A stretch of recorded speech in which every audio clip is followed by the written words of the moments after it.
Hi, everybody. Welcome. I'm Aurora. This class is Lessons for Full Spectrum Humans. And I usually go through my prepared curriculum. I wouldn't say meticulously. There are plenty of semesters that you can check out where I diverge wildly from what I have prepared.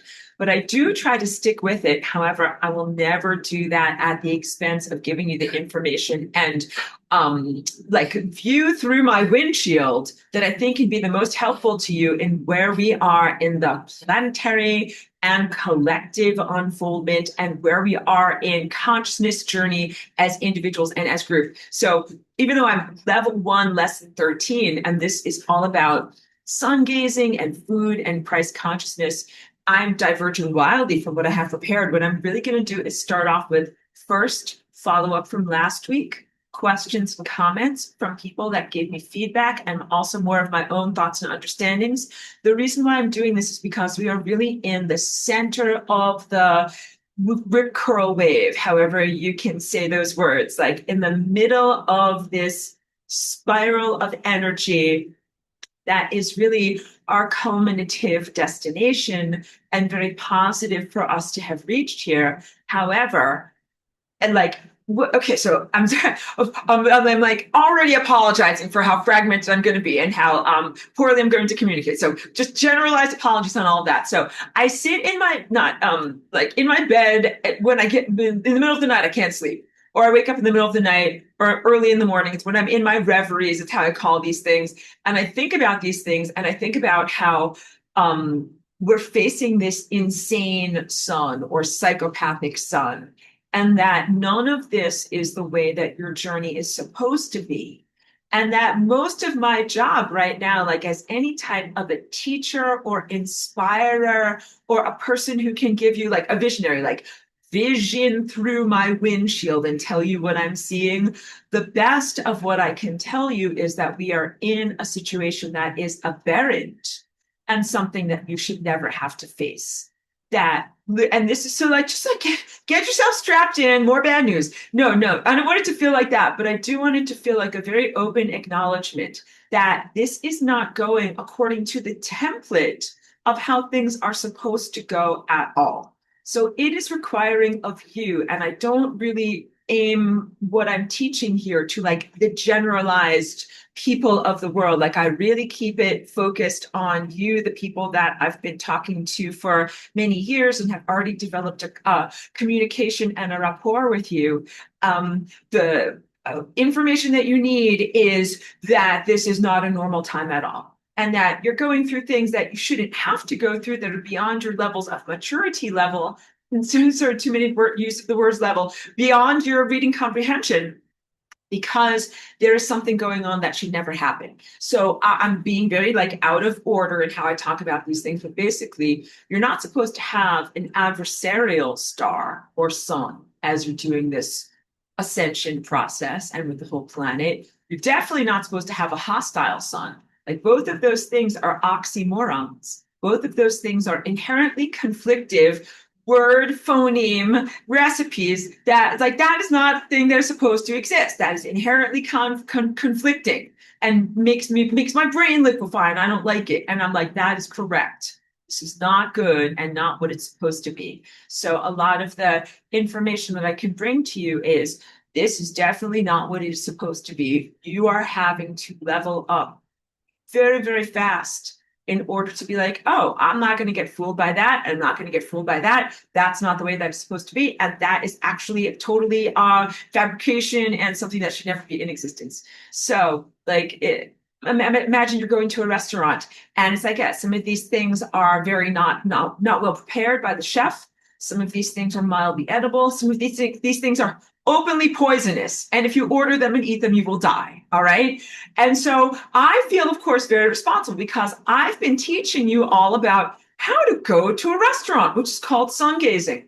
And then it's like, oh no, these people are at this restaurant for sun gazing. And if they eat some of these concepts, they will openly die. So I have a huge responsibility to all of you and responsibility to anything that I've ever communicated to people to be able to say, we're in a unique situation here. Please don't eat poison and bad thoughts over here, I will be so inappropriately lighthearted and humorous as I talk about these things because it's also um, uh, unbelievably upsetting.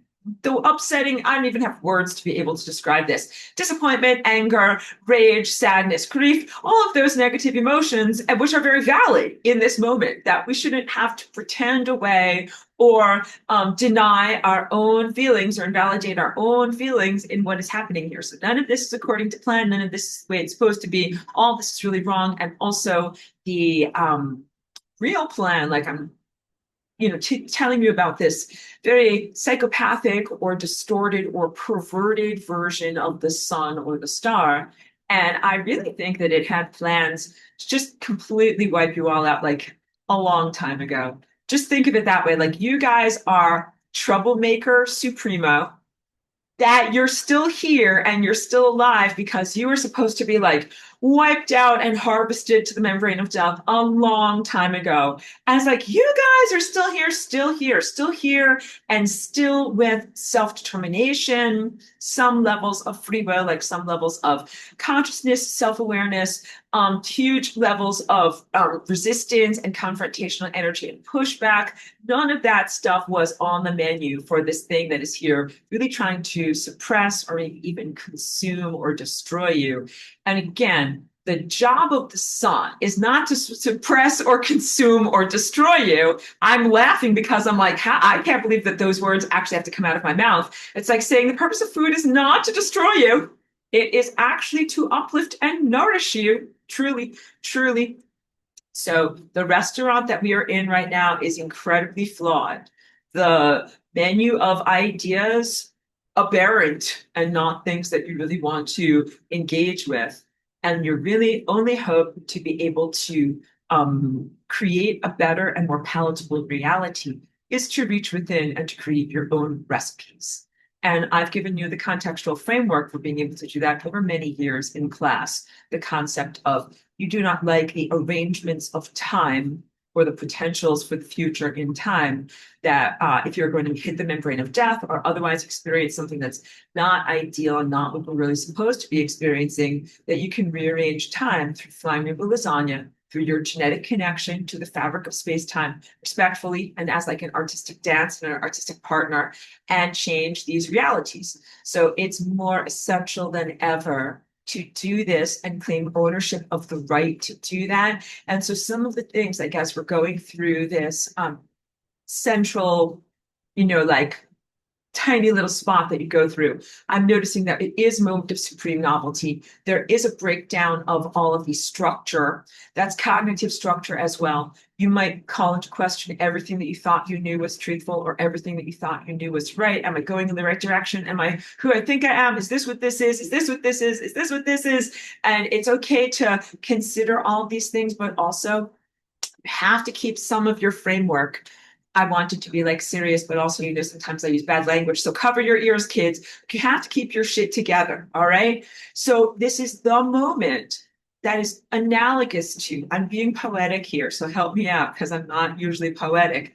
But in the process of mitosis, when the cell is going to subdivide, first, what the DNA does is makes these perfect copies of itself. And then at a certain point, the nucleus dissolves. And it's just the chromosomes kind of hanging there in the cytoplasm, which is like flat, hanging in space or hanging in a contextless void. And there's no safety net. And there is a energetic framework that holds together the molecular potentials of the chromosomes and actually helps to revivify the chromosomes, fix them, like imagine like combing your hair, fixing, detangling, taking out all the knots, making it look really, really nice again. It reorganizes those presences, and then they split and subdivide, and then the nuclear membrane reforms, and it forms around both of those as two separate cells. Okay, so this is totally like analogous poetry, but hopefully something that you can connect with in the truthfulness of your biological body to understand that you're in this moment of like big vulnerabilities where you must have an inner framework and connect with that which is ineffable and when you can't erase something, not erasable, there's a word for that, and that you will have the truth imprinted upon you from that uncorruptible place inside of yourself. So don't be too disappointed, even though it's so difficult for us to go forward, knowing that the sun is corruptible. This is going to be a big part of maturity process and talking about this stuff here. Being like, okay, what do we do if the sun is corrupt? Because I think the sun is corrupt. And also, I think it's not just the sun, I think it's several stars that the sun is connected with.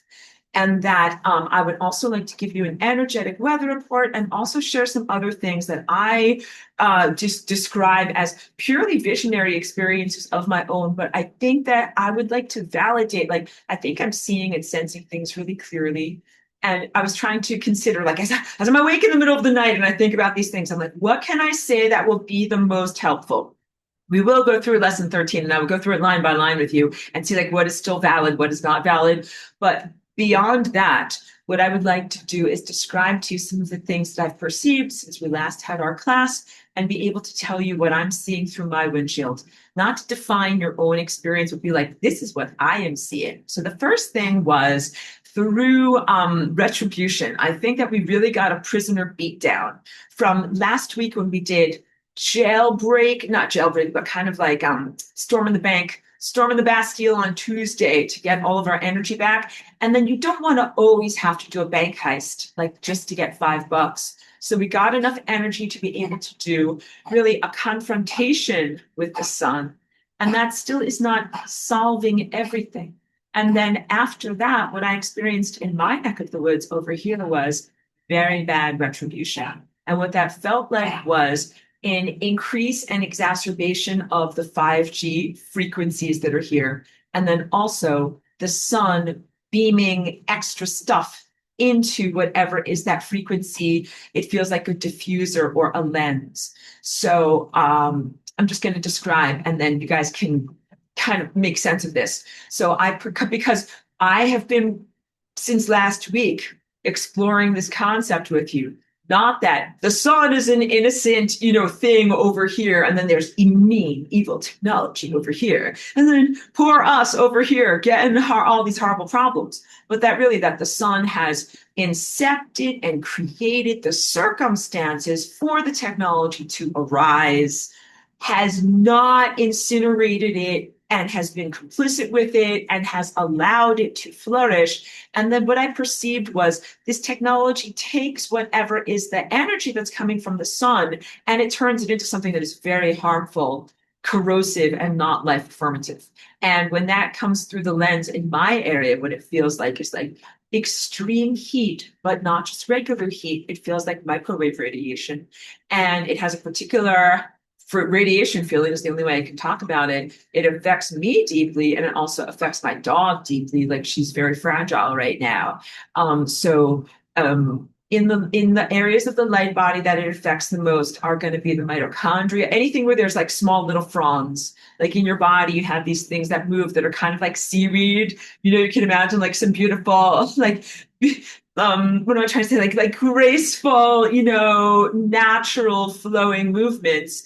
And the radiation that comes in from the 5G doesn't just inhibit the movements of those tiny little fronds, like it actually does some incineration. So it's very bad. It's very bad. And it's not something that you can just live through effectively. Parts of your frequency body are being melted.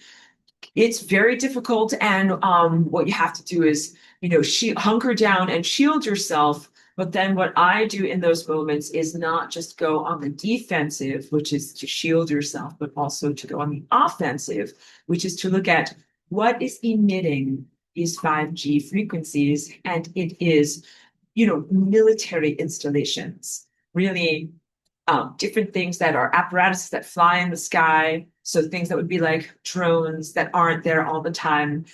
So different fixed wing aircraft or drone-like aircraft.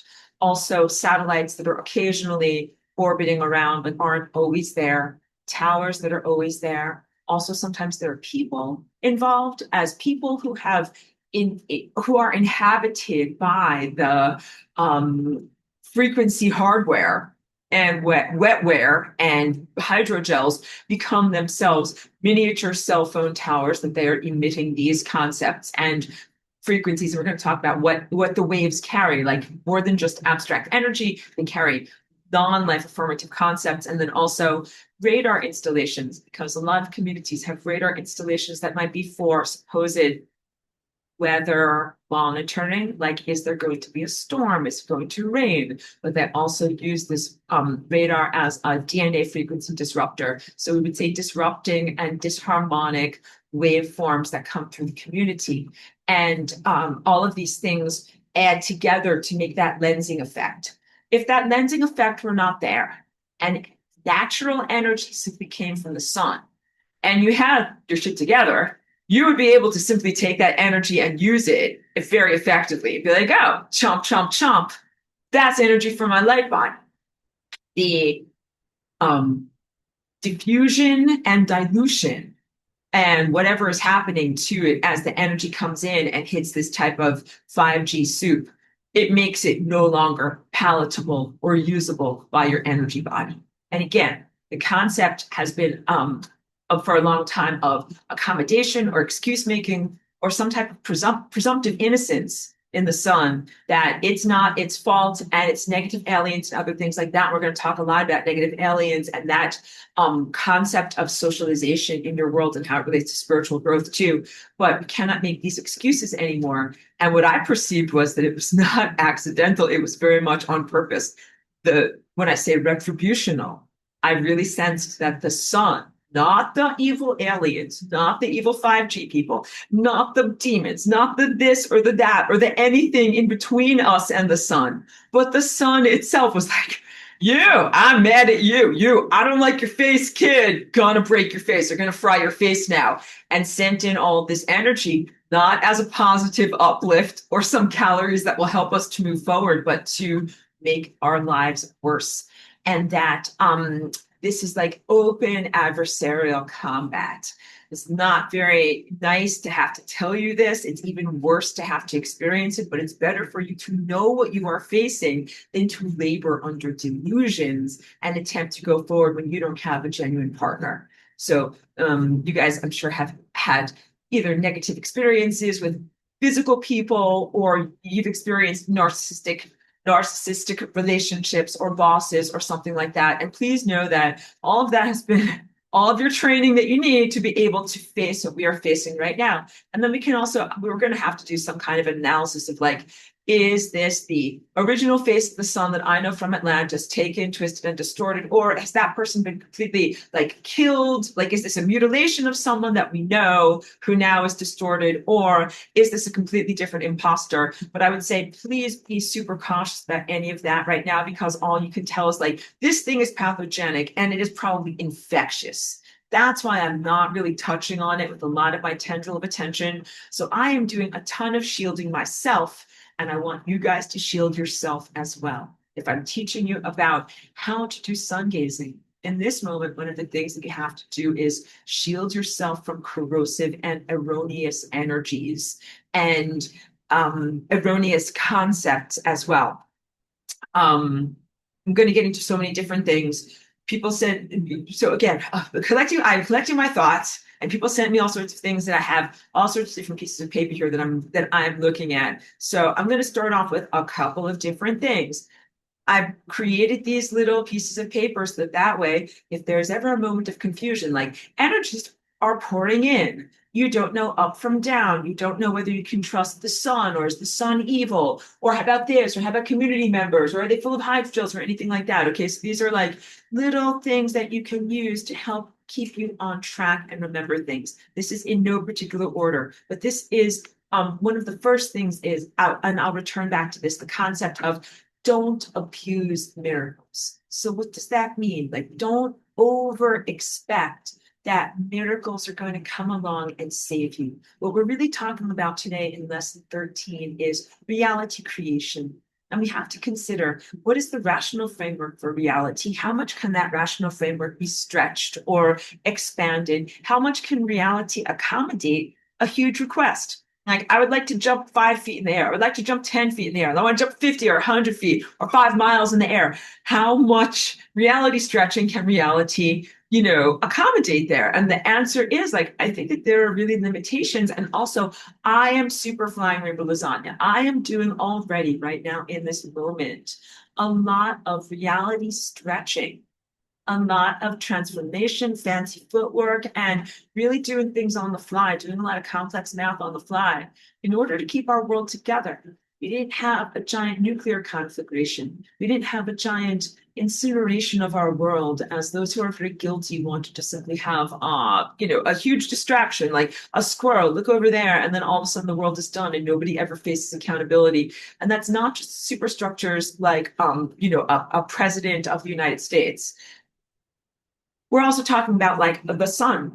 If the sun just does a big giant incineration and then there's no accountability and then people's minds are wiped or whatever, then it's like there's no accountability. The words that I'm looking for are some of the most evil and corrupt forces or organizations or individuals in the world have been attempting to destroy the entire system before any level of accountability could be faced upon them. So in the United States, the analog is President Trump being like a complete giant piece of doo-doo who's really, really corrupt, but trying to destroy the functionality of the country and the justice system so that like no one's doing their job, no one even knows what their job is, no one's hired, no one's this, no one's that. And so there's of course no one who can actually be a judge and have a court case and effectively look at the profound corruption for him or for others who are in the political sphere. All right. Let's also look at the attempts of the sun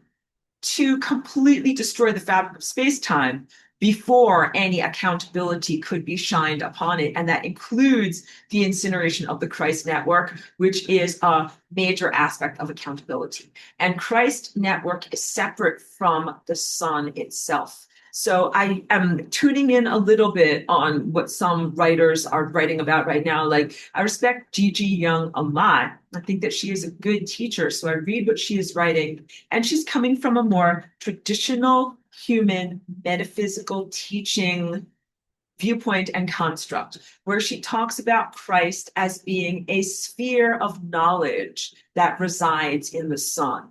And that as you go through this ascension experience, that you join with that sphere of knowledge. So again, I'm not like fully endorsing her or her work, but I'm tuning into her so that I can say, okay, this is how people are looking at this, or this is what people are considering. But Christ Consciousness Network is beyond the level of one star. And it is a level of consciousness and, of course, the level of scrutiny and accountability. Like, where's my little thing? The tendril of attention that comes out of your mind and that touches on certain things and can tell what is going on there. So we're talking about a highly adept, highly trained level of not only psychic warriors, but like mathematically excellent people that have an intention of enforcing cosmic law. They are the non-corruptive version of like the Justice Department. And when I say these things, they're so embroiled with and so calibration to this world of embezzlement and corruption that it's hard to even consider that there could be a world of pristine intentional law enforcement and righteousness and decency. And it actually does exist. So although we're talking about the corruption of the sun, I am intending to communicate to you, like I'm part of the Christ Network and I do know what the training is to be a part of that. And that part of the training, I wanted to portray this to you, but not have it seem like something gross because I don't endorse the intelligence agencies at all. But similar to the way that, like, if there's a spy goes into enemy territory, if they get captured, like, they have protocols. First of all, don't get captured is part of the protocol. But then if you get captured, you want to make sure that that person doesn't hold you hostage or take you over or torture you for information, right? The Christ Network is the same way. The Christ Network is structured and trained so that if there's a problem in one area, it's not going to telescope and spread to the entire area. There's smartness there, there's intelligence in the design, and also in levels of collecting my thoughts. um, uh, how scrutiny is applied, um, not so partitioning within the network, um, and other things to make certain that, let's say, if the what happens if the worst of the worst happens and everybody that you know gets taken over, becomes a mind zombie, what do you do? And the answer is you unhook from everybody that you know and you keep going, which is pretty much what I did, but not because they became a mind zombie in 2001, but because of whatever happened in 2020. And this is going to bring me to some concepts of what I'm going to talk about next. Because that doesn't mean that you are going dark. That does not mean that you are somehow becoming an evil person if you disengage from the Christ network, if you have perceived that they have become pathogenically infested in some way. And it can be important for you to do that. And so this is what I did as an intelligent person, and then continued forward following my own training and my own protocols and basically my own inner directive, independent of what the rest of this group is or was doing. It's essential to do something like that. You guys already totally got it for the protection of the entire network. Okay, so I'm going to get to your comment over here, but let me just wrap this concept up, because I think you can truly trust in the level of excellence of the people that were part of the Christ consciousness network. And I think that what they faced was so overwhelming that it did incinerate them, or that it like overwhelmed their defenses. But also, part of what we are taught and what I want for all of you guys to know about in your own battles is the duty of self-preservation. I didn't have those words until I did some research, and this is about this philosopher whose name is Kant.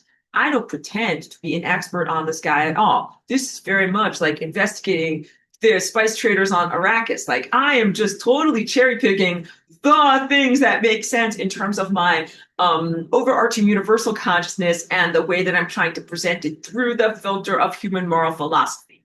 But one of the concepts is the duty of self-preservation that this philosopher writes about, that basically have a duty to make certain that something else doesn't destroy you. And that's just you as an individual, not even you as a self-proclaimed cosmic law enforcement officer or someone who is trying to make certain that good overpowers evil in the world, or that good things happen and go forward. So one of the important parts about the Christ Consciousness Network is that it is different than what you've been groomed for, your expectation through religious grooming about what Christ is, because there's a lot of mythologies and things about the story from 2000 years ago that it's now time to not throw everything in the bin, because there are very beautiful things about that time and that person, but a lot of the stuff you have to totally re-examine and not allow it to be weaponized against you right now. As people want to reach for their faith and they want to reach for these things, there's poison on almost all of those levels, implements of faith.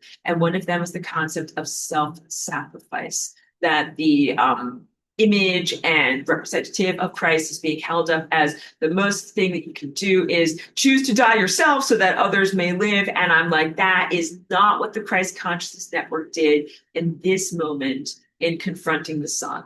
And I don't want for you guys to be that way either. Your shield exists so that you don't get incinerated, not so that you do get incinerated. And what I have written down here is it's important for you to continue to exist so that you can protect others. Because what happened in this moment now is that the Christ Consciousness Network surely did act as a shield between me and whatever is this force of evil. And then it got totally incinerated. And then I still have to deal with the force of total evil, like with all my attitude here, like I still got to deal with this stuff. And these things aren't there. And so please know that that is not a dictate or a positive personality characteristic of the Christ Consciousness Network. You are not required to throw yourself at the face of evil or to stand, in front of it endlessly and get incinerated. That is the key point. Let me just drink some of this minerals. I need minerals. Thank you.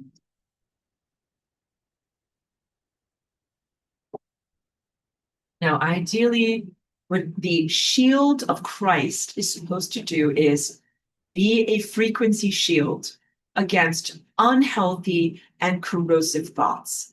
And I've already told you with so much emphasis that even a diamond that we consider to be the most enduring substance in our physical world, if you put an acetylene torch on it for long enough, it will get burnt away. And I think that this is what has happened. And that, so Christ consciousness separate from the sun. I think the sun burned the shit out of the Christ consciousness network, and that we are now like sitting ducks without the protection that we actually need. And so that going to go more into that, and I'm also going to go into what are some of these others. I'll read them for you so you don't have to wait too long. Okay. One is bodily autonomy. So that is basically protecting your boundaries, protecting yourself from being either violated, like sexually violated would be one, but also from being possessed, from having something come inside of you, take over your consciousness vehicle or your body, or do something with your body that you wouldn't otherwise choose to do. And this concept of bodily autonomy comes into play as we are having a lot of issues with the concept of the sun as a violator. And so the sun, even if, and it is not the total creator of material reality or of your physical body, but even if the sun were like a parent that literally created and gestated your whole entire body and was completely responsible for your existence, it would still not be allowed, according to these cosmic and universal laws of your basic human rights, to violate you. I told you already, I had those little quail birds. Just because I hatched them here in my apartment does not mean that I have a right to violate them. And that includes, I do not have a right to torture them. Just because I have them here or had them in captivity here does not mean that I have a right to starve them, not give them enough water, or to emit frequencies that are harmful towards them. And also, whenever I touched and had to like carry them or whatever, I tried to do so with the utmost of respect for them. Like sometimes you have to be like we have to clean the cage. I have to pick you up and do stuff. But instead of picking them up in a harmful way, I picked them up in a way that was respectful of their body and didn't hurt them. And then also, you know me, I love them. I actually fell in love with them and I still miss them. But I would also like, touch them nicely. All right. These are the dictates that you have when you are caring for life. And when I talk to you about the oxymoron of a hostile sun, like I shouldn't have to even say these things, like the sun is supposed to touch you with gentleness and love. But I have to say that here and now because the sun's light and the sun's consciousness is not touching you with gentleness and love. And it is touching you with rays of incineration that are trying to send out stories of death instead of life.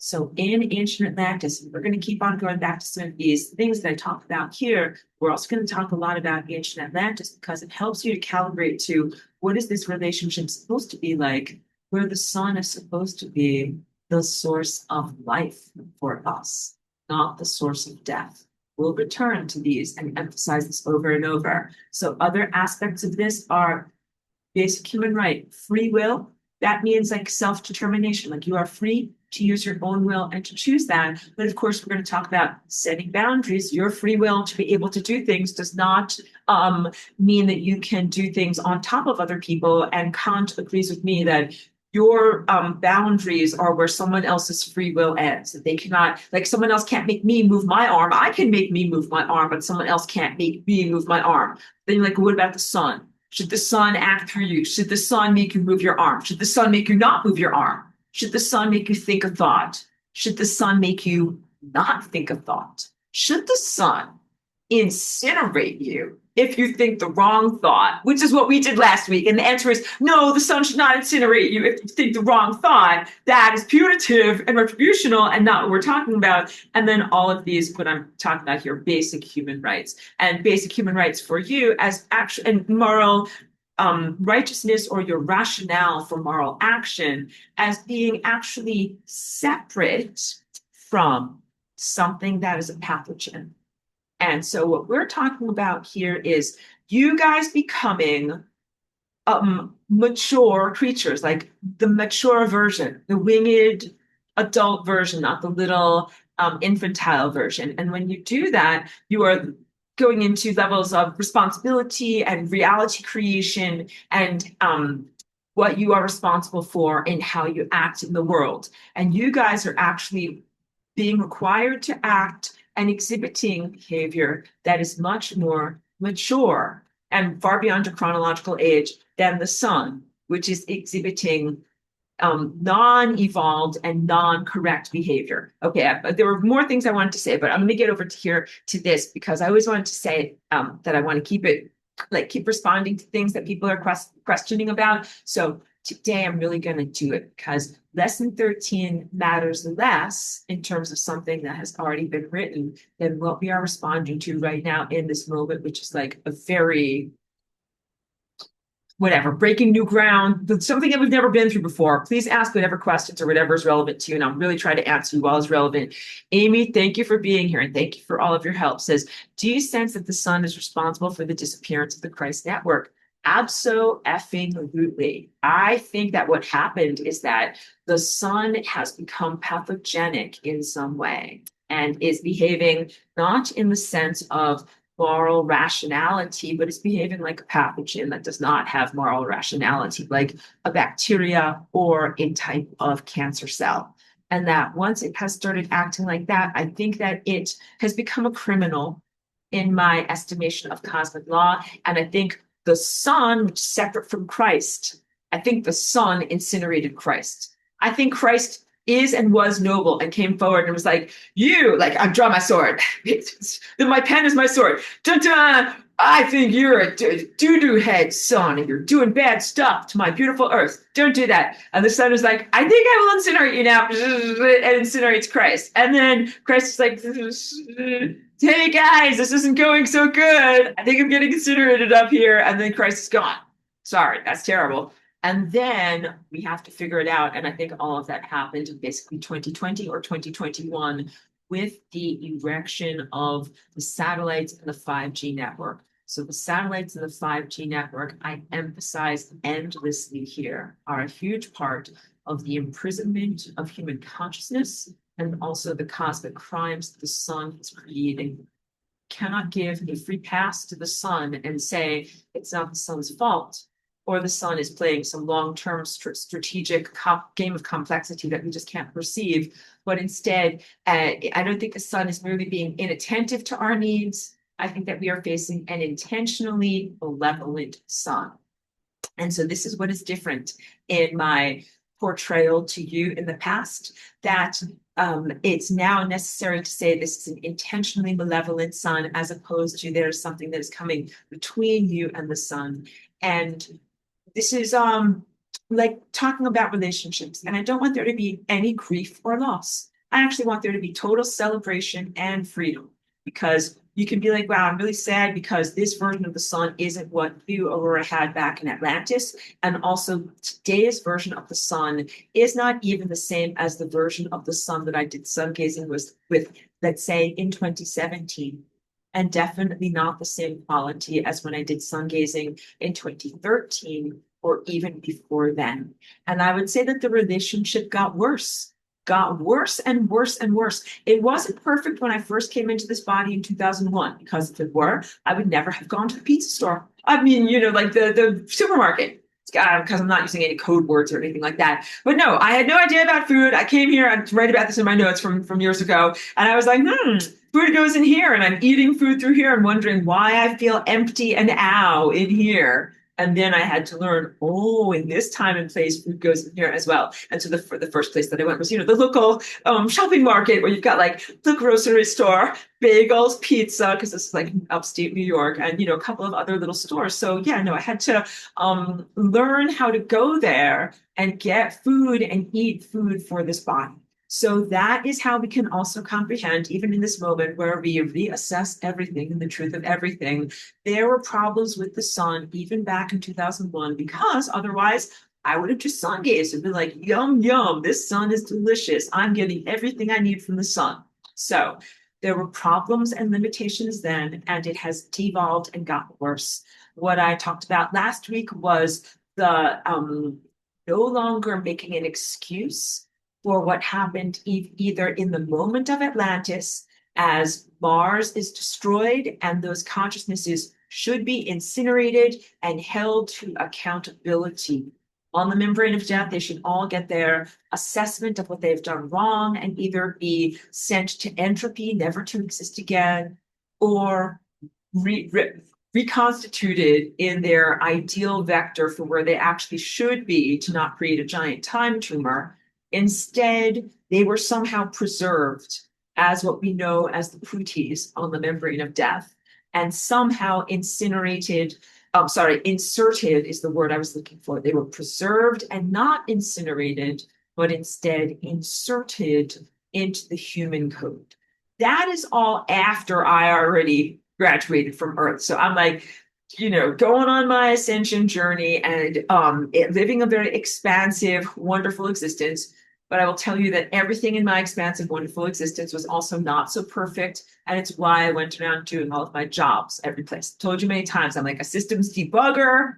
That means there's bugs in the system. It's not perfect. I'm not just like, woohoo, flying around on my awesomeness, whatever, rainbow wings or something like that, and be like, life is so awesome. Everything is fine up here. But like, no, actually, there's huge problems up here. And then also, the moment that I created Flying Rainbow Lasagna from my perspective as Aurora and coming into this physical body was a moment of extreme duress, not just the death of the woman who was on Earth, whose body I came into, but a lot of battle and tattered fabric of space-time and consciousness, giant rips in the fabric of causality at the higher levels. And I was coming into doing Flying Rainbow Lasagna and coming into this body as a last-ditch effort to hold things together so that we would not have a complete breakdown of the fabric of space-time and consciousness. So let's say Flying Rainbow Lasagna and what I did in 2001 was not an enablement, but it already was an extension of something that was an impossible situation. And I did that and created a higher dimensional math solution so that in that moment, we did not have to have a complete destruction of the system. Now I refer again to my assertion that much like a bad politician, the sun and some of these profoundly corrupt stars are hoping to destabilize and just tear it all apart before you can even have any accountability. And the sun, and I propose that there are other corrupt stars that are part of this, they are doing the things that I use the word satanic to describe them here. And this is also going to relate to the not very welcome visitors from other stars that have been born into this world here. And I will describe in minutiae and all the details as to why they're not welcome here. And this is not just a random or capricious exertion of boundaries. It is very logical, but and also no is a complete sentence. This is important for you to know that some of these lessons that you've internalized here in dealing with very difficult people or difficult situations that you've learned, just say no. That's not, the words don't say it correctly. That to be able to say no is to exert a boundary and that you don't have to explain and describe in minutiae why no, and when, under what circumstances no, and how many no, and what length no, and what weight no. But no is just complete. And I would like for you to be able to embody that. So it's like saying, I put this information aimed at the souls of Atlantis. I'm calling you the Atlantean remnant. Those of you who actually belong here, who actually are part of that original narrative, not people that came from Mars or that came from other places. And I'm very, very clear at what my origins are in Atlantis and my Flying Rainbow Lasagna as a homecoming and a return. And I have been clear on that since I came here. And when I told people of my origin story when I first came here, and I was not articulate. Now I've worked hard to be articulate, and I still spell, mix up words very badly. But people would ask me about, like, very quaintly, like, "Oh, where do you come from?" Because they're thinking about that movie E.T., which is like super bad stuff and a lot of grooming in there. So we're just going to get into that. But because they want to have that moment when you point to the night sky and you're like, "You see that little point of light? That's me. That's my home." And I didn't do that.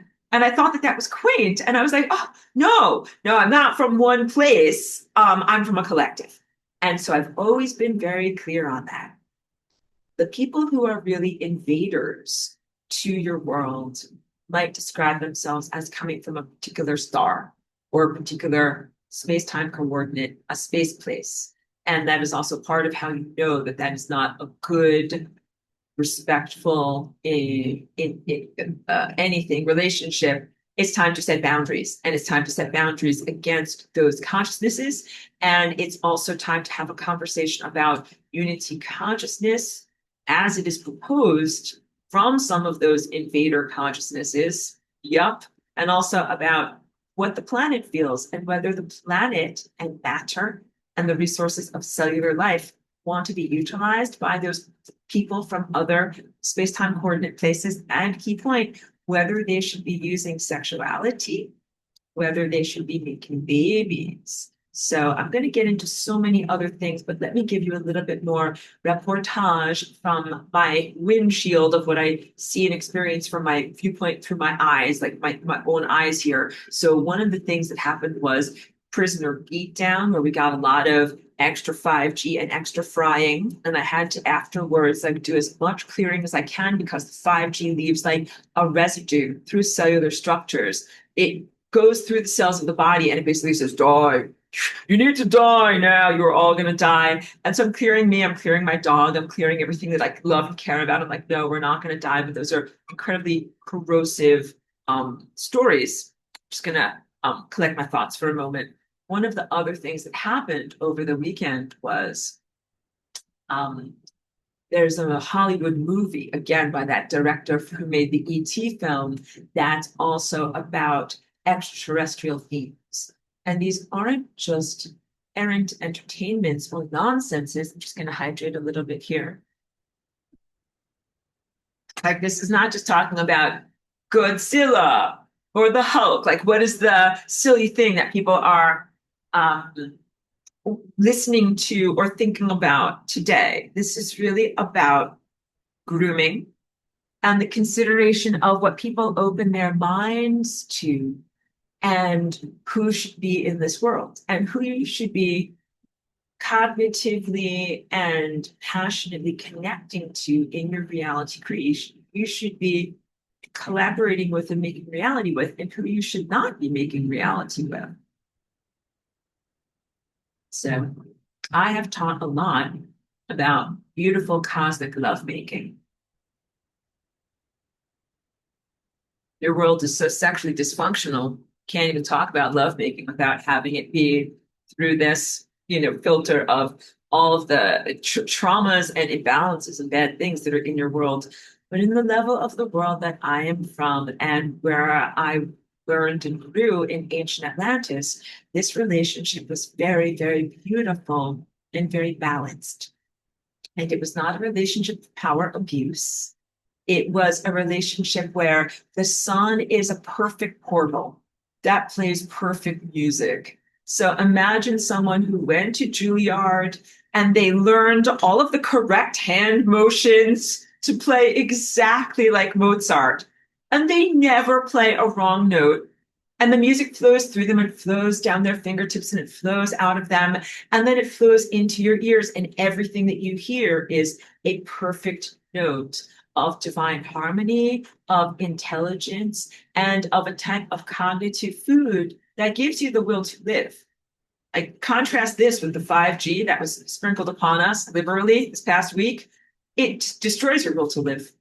It is the complete opposite of what you're supposed to feel. You're supposed to feel that this energy is coming to you and you feel not only elated or euphoric or positive or happy or hopeful, but you feel like, hooray, life is a fun adventure and I like doing stuff. Life is fun.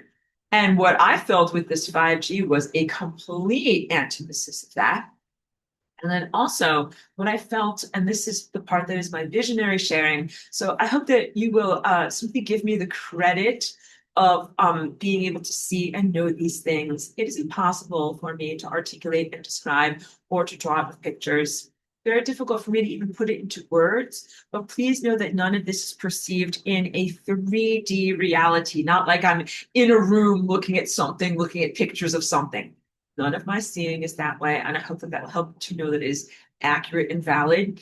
But what I perceived was more punitive and retributional stuff from the sun where the sun decided to um, harvest consent through this disclosure movie of many people who were having sex with physical partners in the physical world and who were open to conceiving babies who have consciousness trajectories or souls that come from a different star.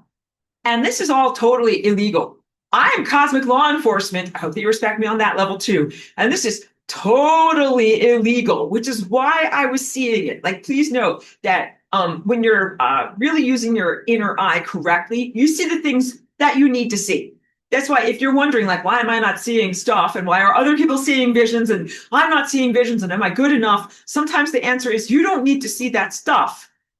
Just look at the stuff you need to see. All right. So I saw this because I needed to see this because I needed to do something about it because basically what this insane,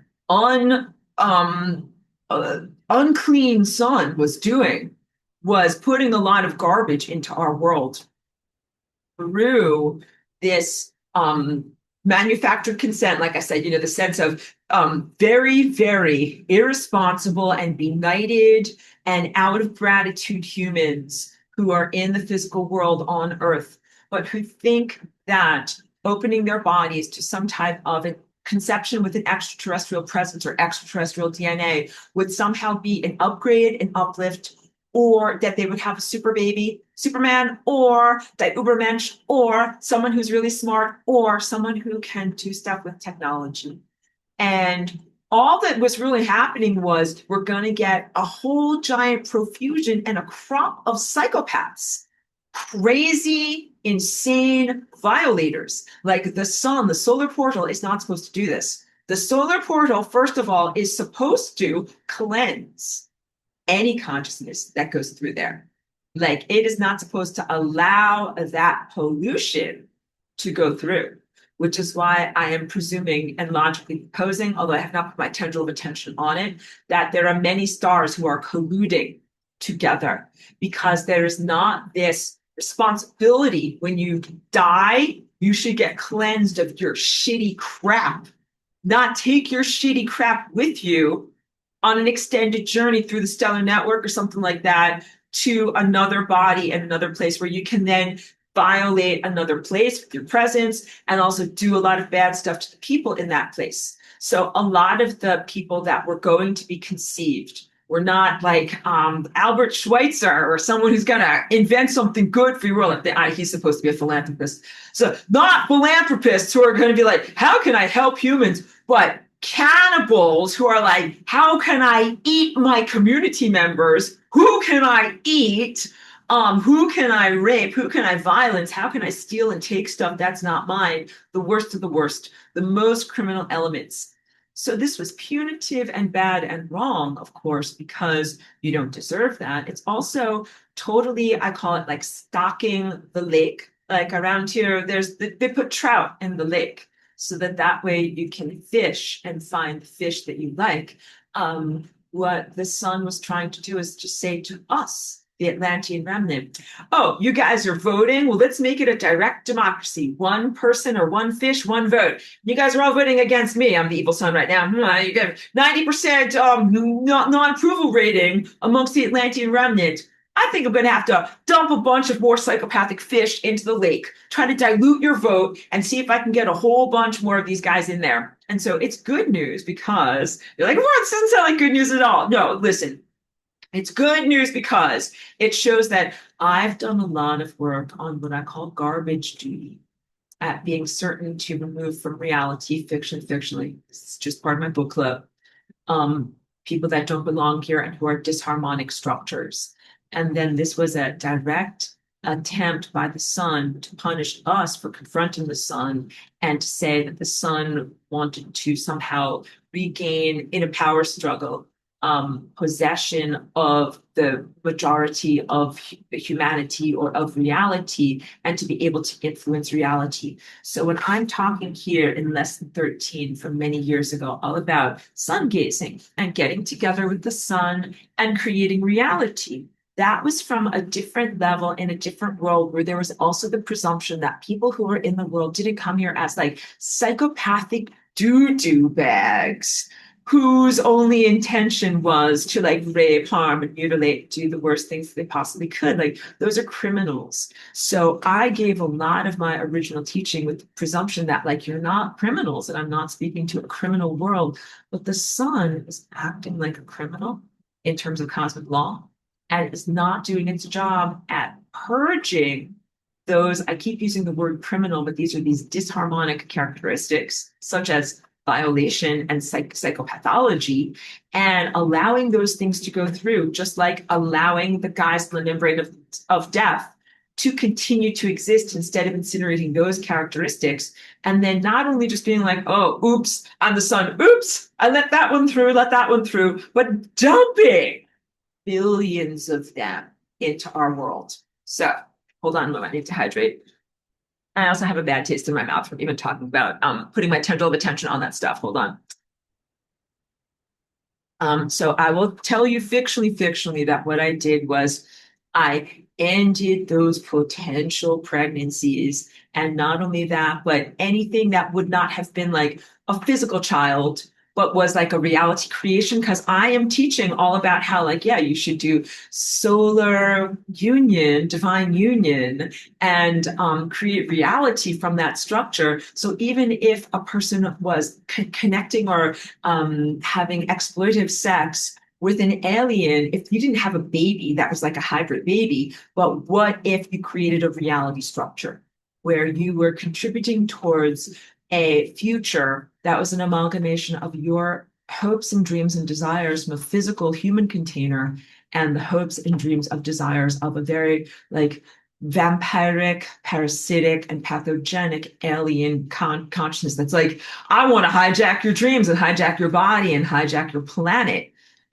So again, fictionally, I said, I do not consent to this. And I did that as part of my job of being a planetary protector. And so I'm coming to you. I wanted it to be certain that I shared this with you, not to be able to say like, here's like my strange life or these bizarre things that I have to do or anything like that. But in order to give you a sense of what you face, this is a large foe. That is a giant attack.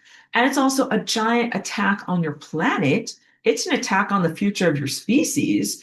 And it also relates to the innocence of Earth and the innocence of matter itself. So let's really talk about this. I can use this, first of all, like, of course, I resolved it so that will not be your future. And it was like a very dirty trick, very, very unfair. And what it highlighted is, okay, in the Gnostic principle, and what a lot of people think is that the higher dimensions of light and pure energy are oh so pure and oh so uncorrupted, and that the real problem is the flesh, right? Like the spirit is willing, but the flesh is weak, and many other aphorisms, many other Gnostic and Essene traditions, looking at the flesh as the spirit prison and all of these other things, and also the presumption that the higher dimensional frequencies are less bloated, like it's all killer, no filler. And then you get into physical reality, and because there's more, and it gets kind of like, you're adding more air, like you're kind of like, making it whipped cream or whatever. You're adding more to it that the more you add to it, that the worse it gets or something like that. That is all not truthful. And that's a good estimation to be able to give to you guys. Because when you're wondering, like, Aurora, who the F can I trust around here? Because it seems like the sun is a giant douchebag, pardon my French. And I think that is accurate in the moment. Who and what can you trust? I think you can really trust the planet. And I think that you can really trust your physicality structure, your cellular body. And I think you can really trust matter. I've said many times that matter has the same root word as mother, and I see it as a nourishing and positive maternal presence. And I know anybody might have shortcomings with their mom or problems or whatever, but please set those aside to be able to consider the ideal parent. I've portrayed it as the sky father and the earth mother, and I know this is like very facile, and it's not. I don't want to bring us off track by thinking about it in that sense. But I think that you can trust your flesh. all of those things that are about like the mortification of the flesh, getting out of your body, going out of body, all of that CIA crapola of listening to binaural beats, doing some kind of gateway meditation and blasting out of your body. I think it's the opposite of what you should be doing right now. And I think that the most truth, where you have the most access to truth and nourishment and love and reliability is in the physicality. And I don't just mean random physicality. I really do mean your natural body and also other natural bodies. She's sneezing right over here. I don't know if you can see. There we go. Cheeky's sleeping right over here. And then also all around me, like I have beautiful house plants and a beautiful connection to nature. And I have chronically unwashed feet because I'm always walking outside in the garden and in my little, chat group where I talk with people and share some of my daily experiences. People are often sharing about like seeing deer that walk through or the birds that are in their world. Like this is what we really need to be connecting with as much as possible. The cell-to-cell communication in your own body. So the nanotech comes between your cell-to-cell communication. It's an affront.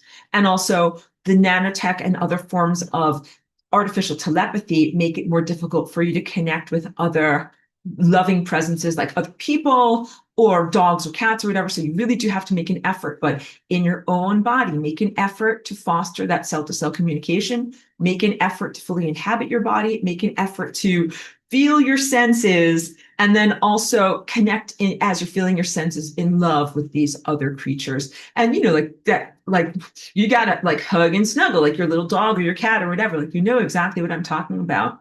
This is part of why I've been telling you for many years how very important, vital equipment in air quotes, our beautiful dogs and cats are. And some of you might have horses or whatever, birds or some other kind of creature. But please get past any sense of the wrongness of captivity. Like, the problem with my birds was not captivity itself, but like I did not have the space for them.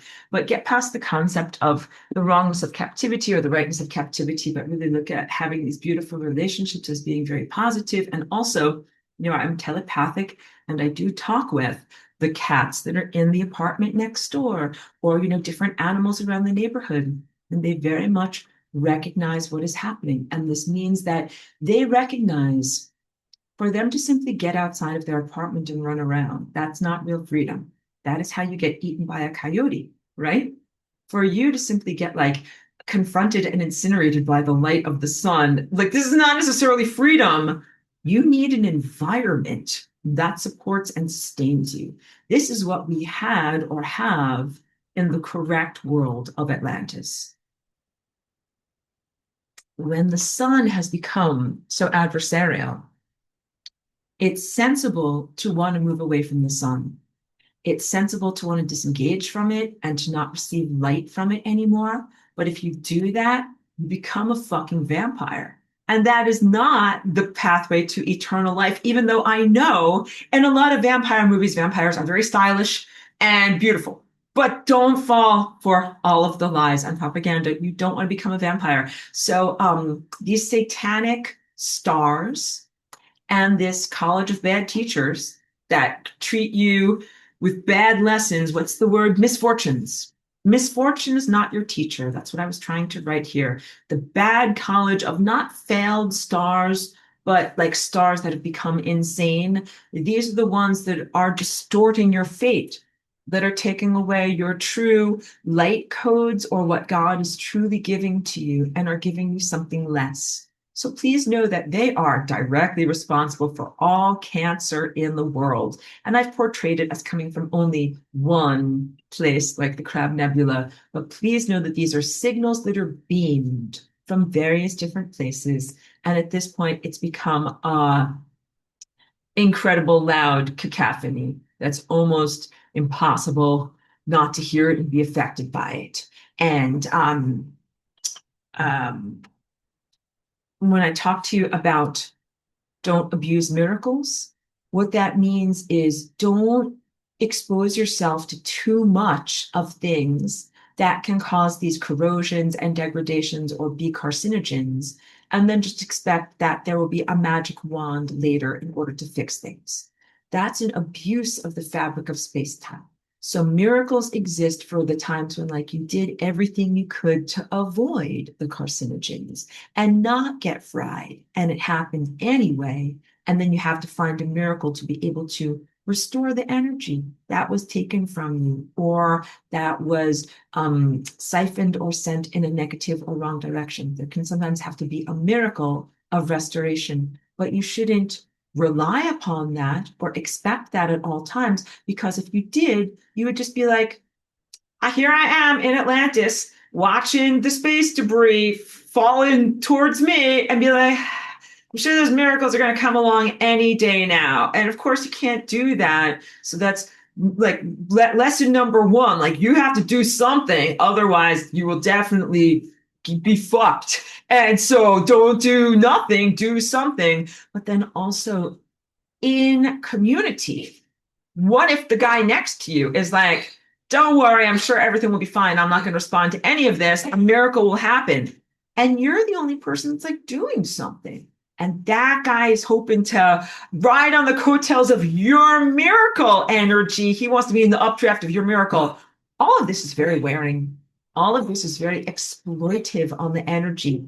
Think about the amount of belief and willpower and gumption and everything type of a word that I don't even have a word for that it takes to make or do a miracle, or to do flying rainbow lasagna, or to jump beyond your boundaries. And it's very disrespectful of other people to not do their own thing and expect you to do something for them, or for them to glom on or somehow get stuff from you while you're busy miracling. And we have to talk about this concept of unity consciousness as it is promoted by the type of new age star seed levels of community, people who don't come from earth and aren't natal to here, but they sometimes want to be in community and in unity with you because you're getting miracles. And I think that that is exploitive, and you have to set boundaries against that. So that I'm going to return to that. I know that that just went by fast. I want to talk over here to what you're saying. Okay, so this one, Suzuka says, I remember feeling like that before COVID, elated and happy much of the time, and feeling like I was on the edge of something really good and wanting to live sometime around 2016 to 2018. Absolutely. I will agree with you. During the time of, let's say, 2013 to 2018, those were some of the most stable and artistically productive, good years of my life, where I felt like I was on a consistently like upward journey of making more artwork, growing as a person, growing as a musician, and continually, like, my garden got more fertile and beautiful with every year. And so I would definitely agree. It seems that there are some psychological cycles here of like something is allowed to grow a little bit and then it gets cut down. Things like the flourishing of life post-Atlantis, but pre-patriarchy in our world, like a time of fertility and like voluptuousness, but then like chop it all down and create this very harsh construct here. So it seems to be a type of fractal of that. And Aurelia says, this is so important in freeing something. Good. I'm glad that you're tuning in on it. She says, don't abuse miracles. Awesome. I'm really, really glad. So some of the things that I say, I recognize, like the words are one aspect of what is important, but the energy is also another aspect of what is important, and tuning in on that.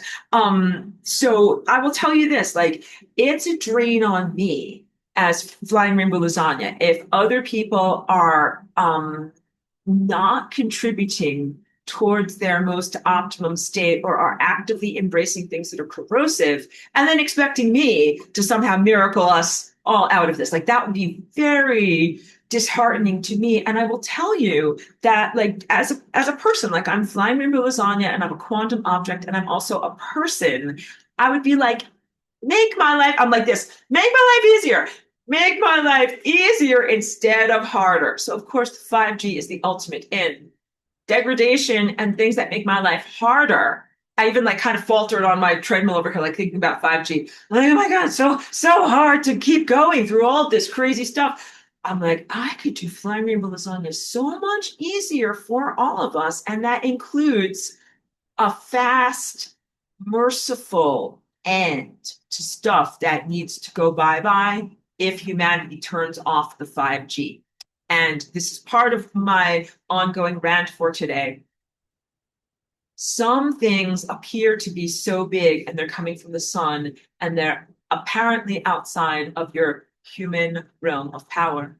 However, 5G is within your human realm of power. And even though none of you in this wonderful class might be directly responsible for it, like you might not be 5G technicians climbing some tower somewhere, whatever, like hooking up fiber optic cables or whatever, some human is. Some human is. And your life would be so much fucking better if you could get that human who lives in your town, in your community, to stop doing this 5G fucking bullshit. So part of this is responsibility and accountability on the sun. The sun truly did not incinerate these levels of corrupt technology when it should have, and it is its cosmic duty to do so. So it has dropped the ball profoundly. And the sun also is dropping the ball and being incredibly irresponsible with its photons, in that the satellite system, as from my limited understanding of it, made by Starlink, requires the interaction of the sun. Either it is partially battery powered, or it needs solar powers, or it needs solar panels somehow. But the sun's photons are partially powering or guiding that satellite system. And that satellite system is really one of the primary incinerators of consciousness on this planet right now. So let me rant. When you are a sun, you don't get to say, I just send out photons. It's not my job what somebody else does with them. You can't do that. You cannot do that. You're like, if you bake pies, you're like, I just bake pies. It's not my job how many slices you eat in a day. That's different. When you are the sun or the stars, you are absolutely, innately responsible for every single photon that you could consider like a photon that is sent out or a waveform that is sent out. But in my Path of Light class, I really describe how these are narrative structures. Each of the photons or portions of light is really creating a narrative structure, and the sun is directly responsible for that. There is not a way for the sun to say, sorry, everyone. I'm the sun right now. I emitted these narrative structures where you were going to have like the nicest day in the world, but someone else took my narrative structures and ran them through a solar panel or used a satellite to fry you, and you had a very, very bad day, and you got cancer instead of having a nice day. And that's not my fault. I'm just the sun. You're like, that is not true. And also, that's a very evil way to be. So what is truthful is that the sun is totally responsible for either the initial narrative that was sent out and then either distorted or hijacked, or any type of a narrative where the narrative is hijacked. What the sun is really doing is creating its own narrative of self-imprisonment by saying, I am sending out these stories where my stuff is getting hijacked and it's not my fault and I can't do anything about it and Earth is getting fried in spite of my best efforts. Don't blame me. Like I'm a damsel sun. Act it out and make it show as ridiculous as it is. The sun is not a damsel. The sun is the ultimate in empowerment. And I always go back to my little graphic of ultimate responsibility, ultimate empowerment, and ultimate responsibility. Somebody did not do their job. The sun did not do their job. And then they can't have that job. But the job still needs to be done. So that's where we were last week. And of course, we have traveled like 1,000,000 miles since last week. So you've all done very, very incredibly well at being able to find alternative pathways to reality creation that either transcend or go beyond or are independent of the limitations of the sun. Hold on a moment, I'm getting a bad connection here. Just take some moments to drink some water. Bad connection. I actually think we're getting fried with 5G right now. Okay.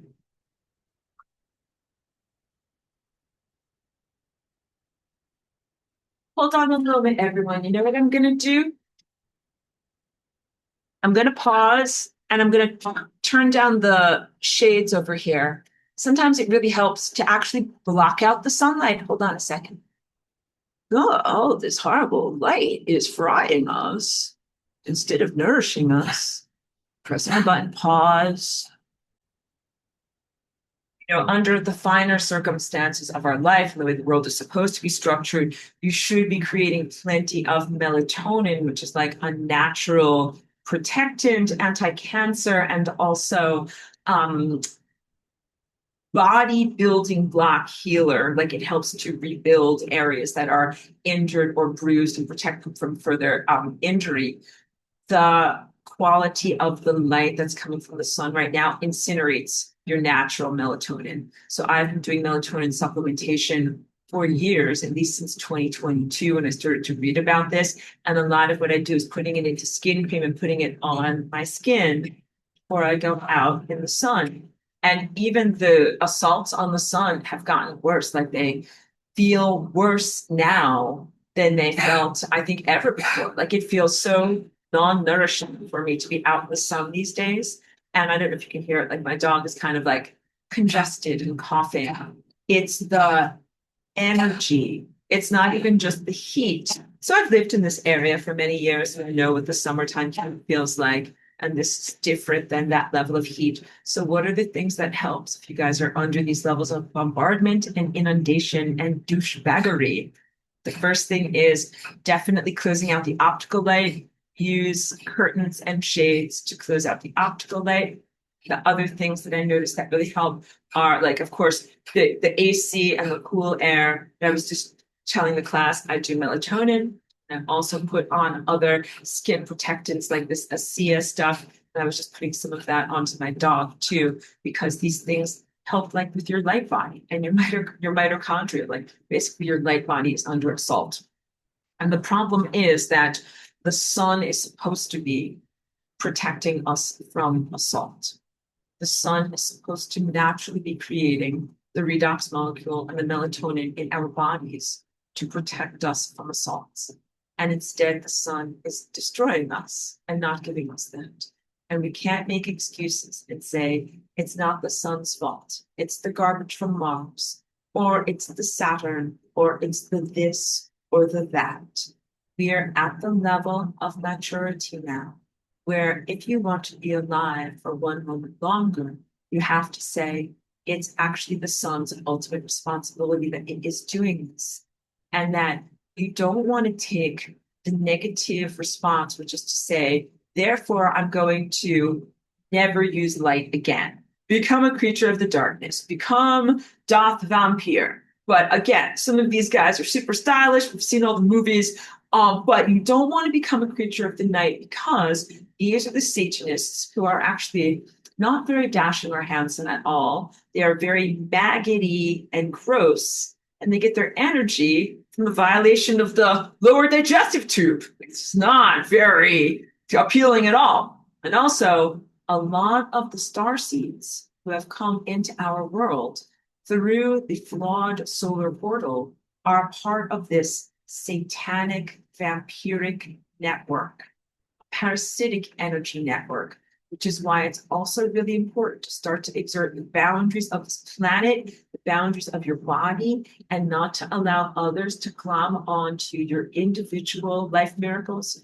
or your planetary life miracles, because a lot of those people shouldn't be here. They should be in their own sun or star system, confronting their own flawed and satanic star. And it doesn't help us for them to be here on Earth.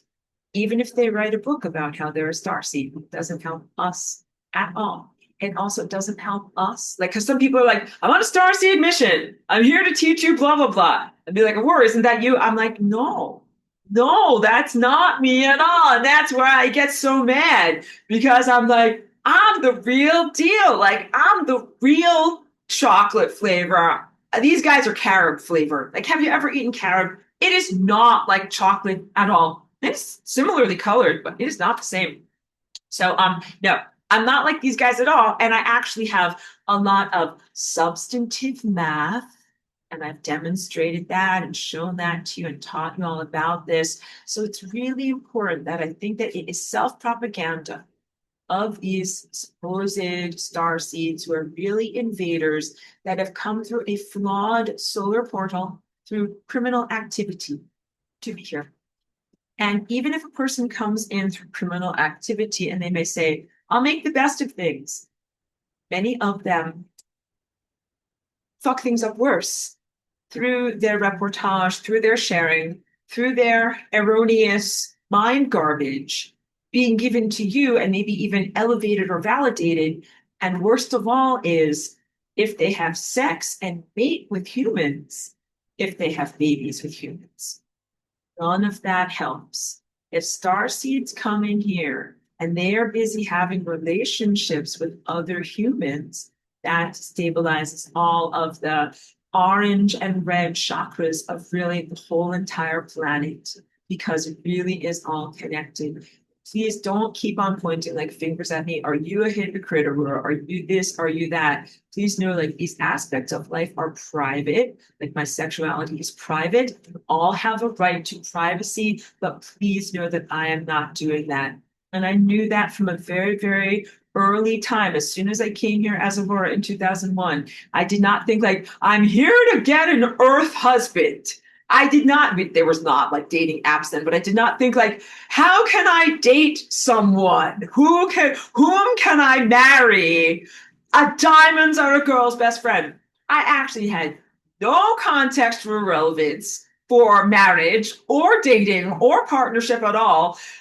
Devastatingly, because I did not comprehend if someone asked me out to lunch. I thought like, oh, like they are offering me nourishment. I'm like, yes, I'm hungry. But I did not want to marry them.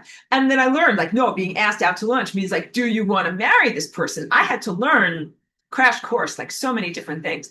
But no, I hope that that's hilarious. And we'll have more stories like that around campfire sometime, I hope.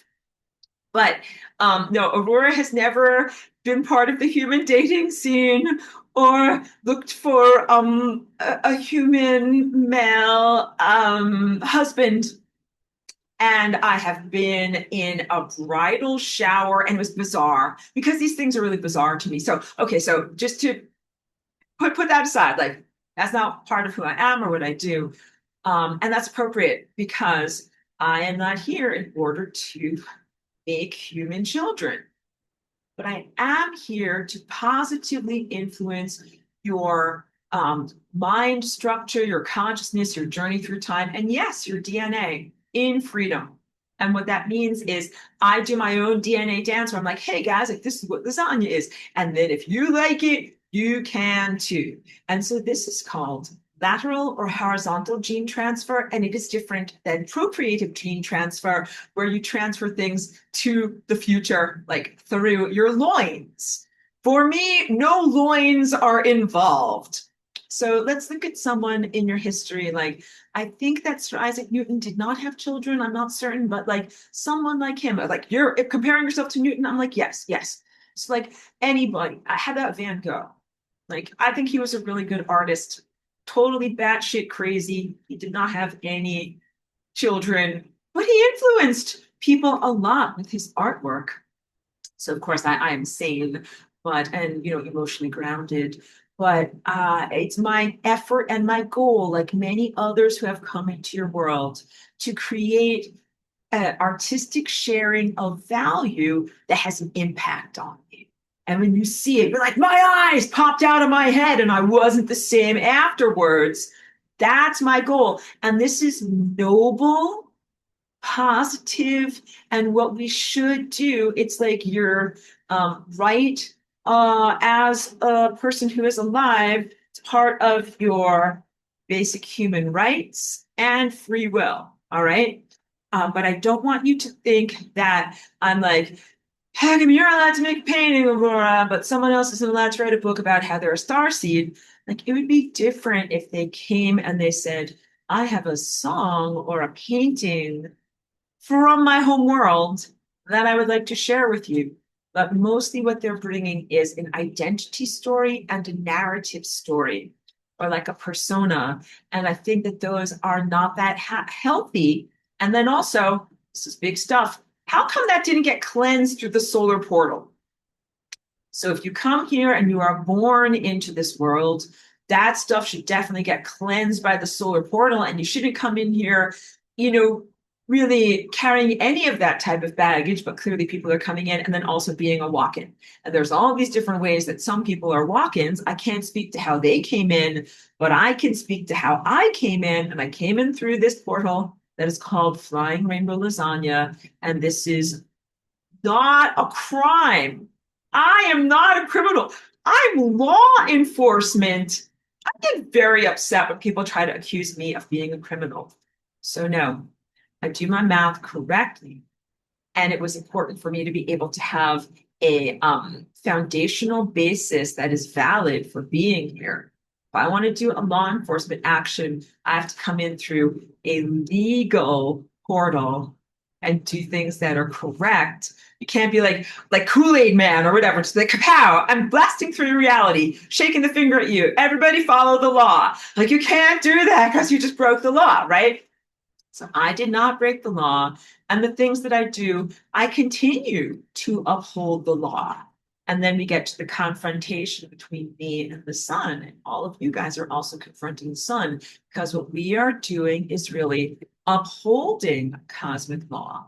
And the sun is really contravening or eroding cosmic law in many ways. So let me see. So Aurelia says, have been accused of that too, and misunderstood about how I came here. You got it and understand completely. And these are corrosive accusations, and not all walk-ins are the same. And so, of course, think about in your world, some people are law enforcement and some people are criminals. And some people are like civilians, like shopkeepers, right? And we have a lot of that going on in our world. Okay, so wait, and thank you, Chris. Chris says, you're so funny. Sure, I'll go for some nourishment. Awesome. I'm glad that you guys get my jokes. And okay, and Aurelia was saying, I had some new insights today on entropy, mostly vibrational insight, not really words for it. Okay, good. We will go more into the concept of entropy and of what we're doing with this. But basically, let's just say this. I think that the sun really doesn't like me. The sun that is insane since Atlantis. Like, here's the sun that's cool, lover of life, uplifting me from Atlantis. And I'm like, ding, that was awesome, thanks. And then all of a sudden it becomes insane and it decides to invent mortality and start doing a lot of bad stuff on Earth with all sorts of death and stuff like that.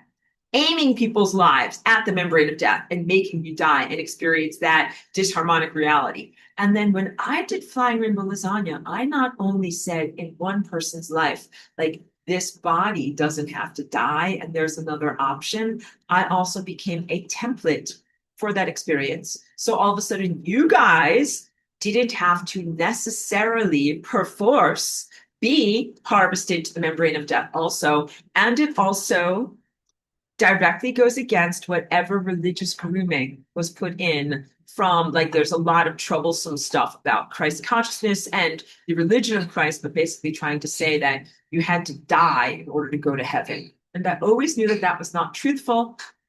Maybe move my little screen so that it's easier for me to see over here. I'm not wearing my little cross just because the hot springs corroded it. Had a lot going on around here, but I always knew that it wasn't necessary to first die and then go to heaven. And also that the Christian conception or theological explanation of what Christian heaven is as being a type of encapsulation or a limitation space safe from pathogens, but not true freedom. I was always like, that doesn't sound good to me. And that I know true heaven is the stellar network, which is a place of consciousness, freedom, and purity, and Christian nature of being able to go on that network at the speed of light and beyond and have nothing slowing you down. And you're in a force field of complete, pure truthfulness. And you're not like just sorry, living in a little panic room. Let me just drink some water here. We're really under 5G attack. Cheeky's coughing so bad. You're not just living in a little panic room, which is what Christian heaven is. And also, like, afterlife was invented after Atlantis. Before Atlantis, we did not have to happen. Afterlife, none of us died. So there's this whole thing of the membrane of death, the world that is the astral world, or the world where you go when you die, and this whole mythological creature that was created as a lord of the underworld, and saying, good people die. That is what the propaganda around here says.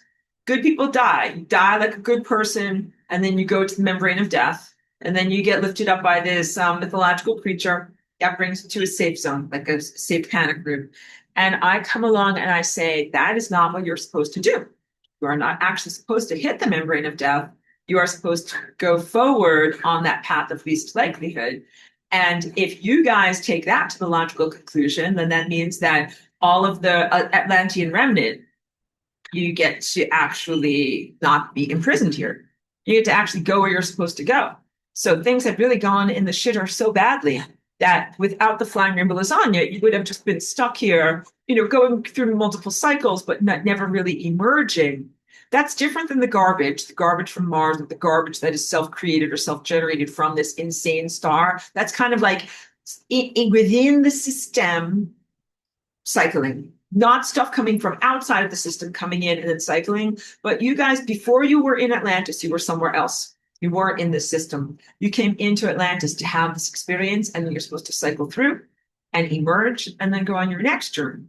And what this flawed system, since the invention of mortality and the events on Mars, those distortions within our solar system have happened, is the imprisonment and the continually cycling and not having a way to get out. That was very convenient for the prison warden that wanted to keep you here. And when I invented the flying rainbow lasagna, I'm very inconvenient to that guy who's like, now that there's flying rainbow lasagna, we can do math and see if all these people do that, then that means that I'm not going to have anyone here to torment and feed off of and be parasitic about. And so troublemaker supremo over here. And I think that is a lot of the caustic assaults that I get from the 5G. That's basically saying, be a good Christian and die. It says, get incinerated and die. And talking to you here against self-sacrifice, your duty of self-preservation. So I bring up these rational frameworks for your moral imperatives from a great teacher like Kant, just so that your intellect knows, like, oh, I'm supposed to stay alive. But basically, you're supposed to stay alive and not die. And that this is how you win. So you're fighting against this insane maniac that's the sun right now, that is not nourishing you and not trying to bring you forward into eternal life. It's trying to kill you, trying to fucking kill you. And the way that you win is to stay alive. Be a troublemaker and stay alive. What does that mean? It means don't get cancer. And also, I never, if I have to dispatch someone or something or whatever, has to go to entropy, I never create cancer. Cancer is a giant crime, and I would never do that. And it's also a very long, slow, horrible way. It just destroys DNA and long, slow, horrible way to die. So anything that is trying to give you cancer, that is a criminal. And the sun is trying to give people cancer all the time. Like you can see it in the light codes that's coming down. It's like that is a crime. And also the 5G in our world, the military installations and a lot of the things that come forward from there are also trying to give people cancer. And if you wonder about the injections, of course, this is fictional, because that way I can actually say this on a platform that can reach all of you. But all of those subcutaneous nanotechnologies, it's not just that you have heavy metals or something like that in the body that are becoming carcinogenic. It's stories. Those are antenna particles that connect you to negative stories that are stories about your degradation and your loss of life.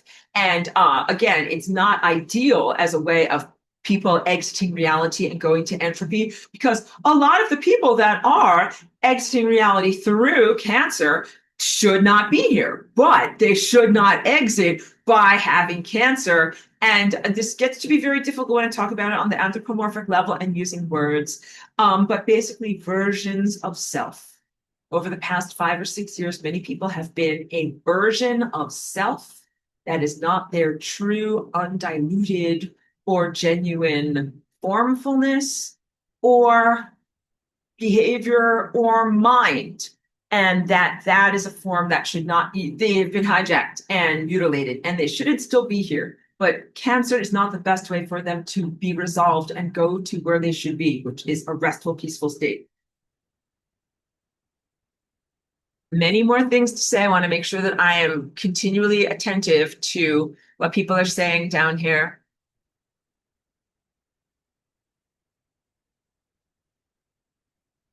Okay, Amy says supposedly the intense abuse from surprising sources, i.e., the sun, we've experienced is an attempt to see if humans can access some higher realm that has not yet been accessed.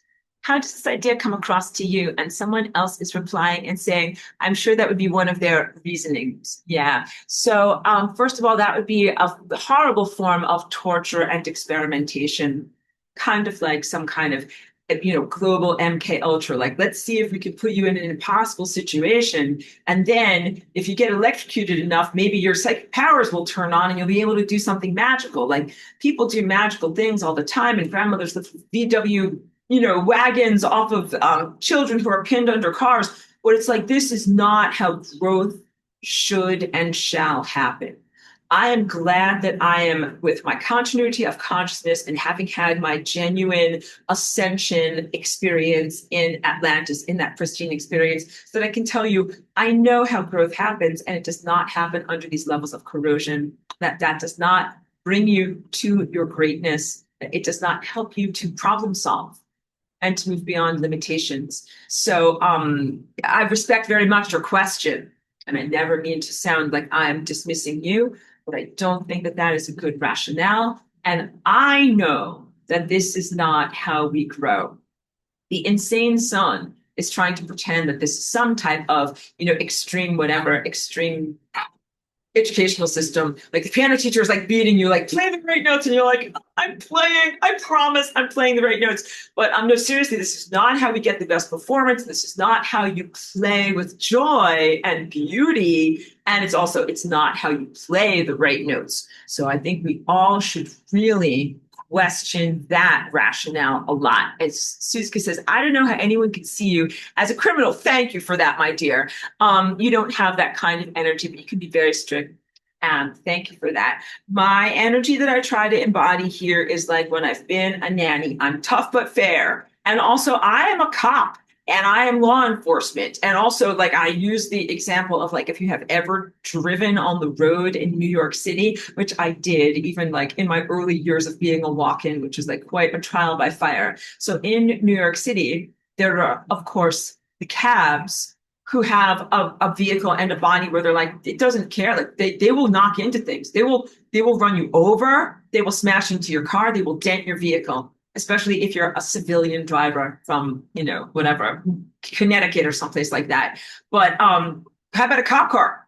Should the cabs smash into a cop car? The answer is no.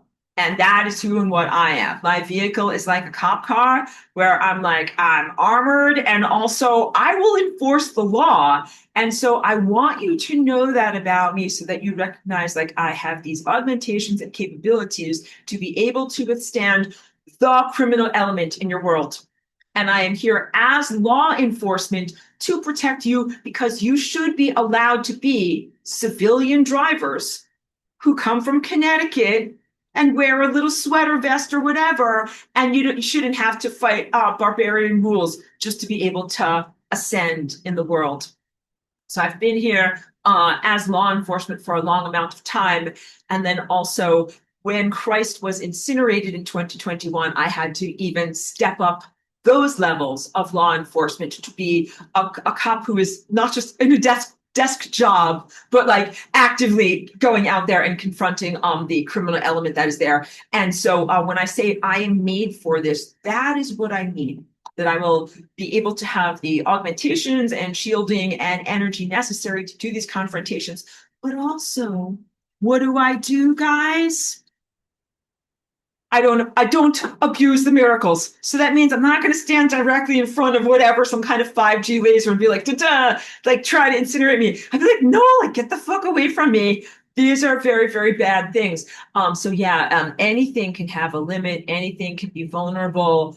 Don't abuse the miracles. And this is also part of what I'm trying to teach you guys You're going to have to do law enforcement one day. You don't have to do it right now, especially if you're like a kindergartner. But yeah, especially if Christ's network is incinerated, we're going to have to start a new police network at a certain point. And also, we are going to have to make certain that whatever audition process one undergoes to become a star, that we make sure that there can never be a person that has these potentials for psychopathology and such low levels of integrity that they can get taken over. And again, don't go into the look for the origins of this thing because you'll go fucking insane. Don't do it. It's what happened to these other guys. What you have to do is just accept that they've gone insane and respond to them, and then be able to pick up the pieces and do things better later. I don't think that it's the entire stellar network. I think that it's a selective portion of it. So I don't think that we have to throw the entire network in the bin. And also, I'm not just protecting something that I'm connected with because that is my brain and I'm a thought in that brain. If it was a totally pathogenic and diseased brain, I would be like, okay, goodbye, brain. We're going to have to do something new. But I don't think we have to get rid of the whole thing. I think we have to send to entropy the criminals and the guilty ones. And that includes our son. But you're like, where if we do that? Like, how are we going to survive? And this is the upshoot of what I'm bringing to you today. So everything that I was teaching about for lesson 13 is about how you generate and manifest reality when you're in a good partnership or cooperative stance. Posture is the word I was looking for with the sun. But what about if the sun is hostile? We should still create reality. We should innovate a way to be able to create reality independent of the limitations of the criminal sun in order to initially respond to those levels of pathogenesis and criminality. And then also, of course, you will be independent. So you used to be interdependent, but now you will be independent. And that is positive because it means that you will be more empowered. So in many ways, we're facing something that is beyond your levels of cognitive and chronological development. You're being asked to do something that is far beyond what you should do. But if when you do it, you will be able to have greater capacities later. Hold on one moment, please. So let me get to some of this. That is wonderful. I sometimes anonymize things that people write. I don't know if it's like necessary, but I really, really greatly appreciate the person who wrote this. And it was in one of my groups where I write things that are not like in public on social media. So of course, thank you for. It's not even permission. I told the person like, I'm stealing this from you. Okay, good. You know who you are. Because I was talking about some of my interactions that I have been having on Twitter with some of the people that are in the self-proclaimed star seed community. And one of the things that was accused of is that I had, quote unquote, gone dark. And of course, I have no care at all. I don't have to defend my reputation about what people are thinking or feeling about me. In fact, I want these people to disengage from me. I don't want them to glom onto my miracles. I don't want them to be trying to siphon or parasite energy off of me. I think that they have a parasitic quality to who what they are. It's time to erect planetary boundaries against them. Let me say what this is. So basic upshoot of this to all of you is that the setting of boundaries in your personal life does not mean that you've gone dark. And this is all about the New Age community conversation about what is unity consciousness and the misapplication of that concept. So this person wrote, it's very difficult because you are Aurora, I'm opposing the standard narrative, and that anybody that opposes the standard narrative is ridiculed and blamed as turning dark. And the standard narrative has to do with some of the stories about extraterrestrials and their motivations for being here. So the standard narrative, this is all explained very well, is that we are the good aliens, and those guys are the bad aliens, and you must reject your planet's culture, which is aligned with the bad aliens. And we can definitely see some of the things that are the planet's culture, like the banking industry or like evil government, right? This goes on to say this is misleading and wrong. The truth is that all of the name brand aliens are totally aligned for planetary takeover, using misdirection and overwhelm to paralyze the natives. Got it? So I'm extemporaneously speaking here. So like the original story is like standard narrative. The Pleiadians, like they're like we're the good aliens, not them. They're the bad aliens, and we're here to help you. But really, they're all bad. They're all bad, and they are all paralyzing the natives, which is you, the Atlantean remnant, with all of these different stories, all of these different viewpoints, all of this different misdirection. So it goes on to say, all these invaders talk about the joys and bliss of advanced technology and key point free energy. And all this is a trap. They're imprisoned by technology and AI, and it edits their thoughts. So they can't even perceive their own imprisonment. This is all wonderfully truthful. And most of these frontline speakers, so now we're criticizing and talking about people that are mostly at the UFO conferences, they're used, like, they're exploited in their ignorance. They're pushing an agenda they do not understand. And they're also cannon fodder. So this is very truthful. A lot of the people who are self-proclaimed starseeds came here at the behest of a larger, very imbalanced, very satanic culture.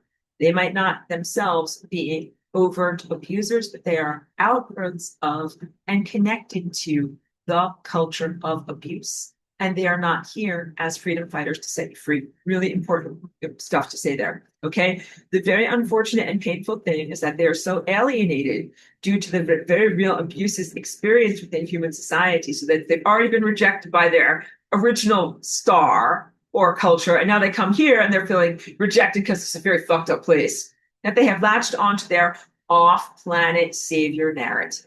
And some of this is like alien Jesus or other types of stuff like that. And that these people that are very embroiled in this, they don't want to give that up because it's really the only thing they have. No off-planet savior or like an AI would lead them to slaughter. But I like this part, while whispering in their ear that they are special and that they will be saved.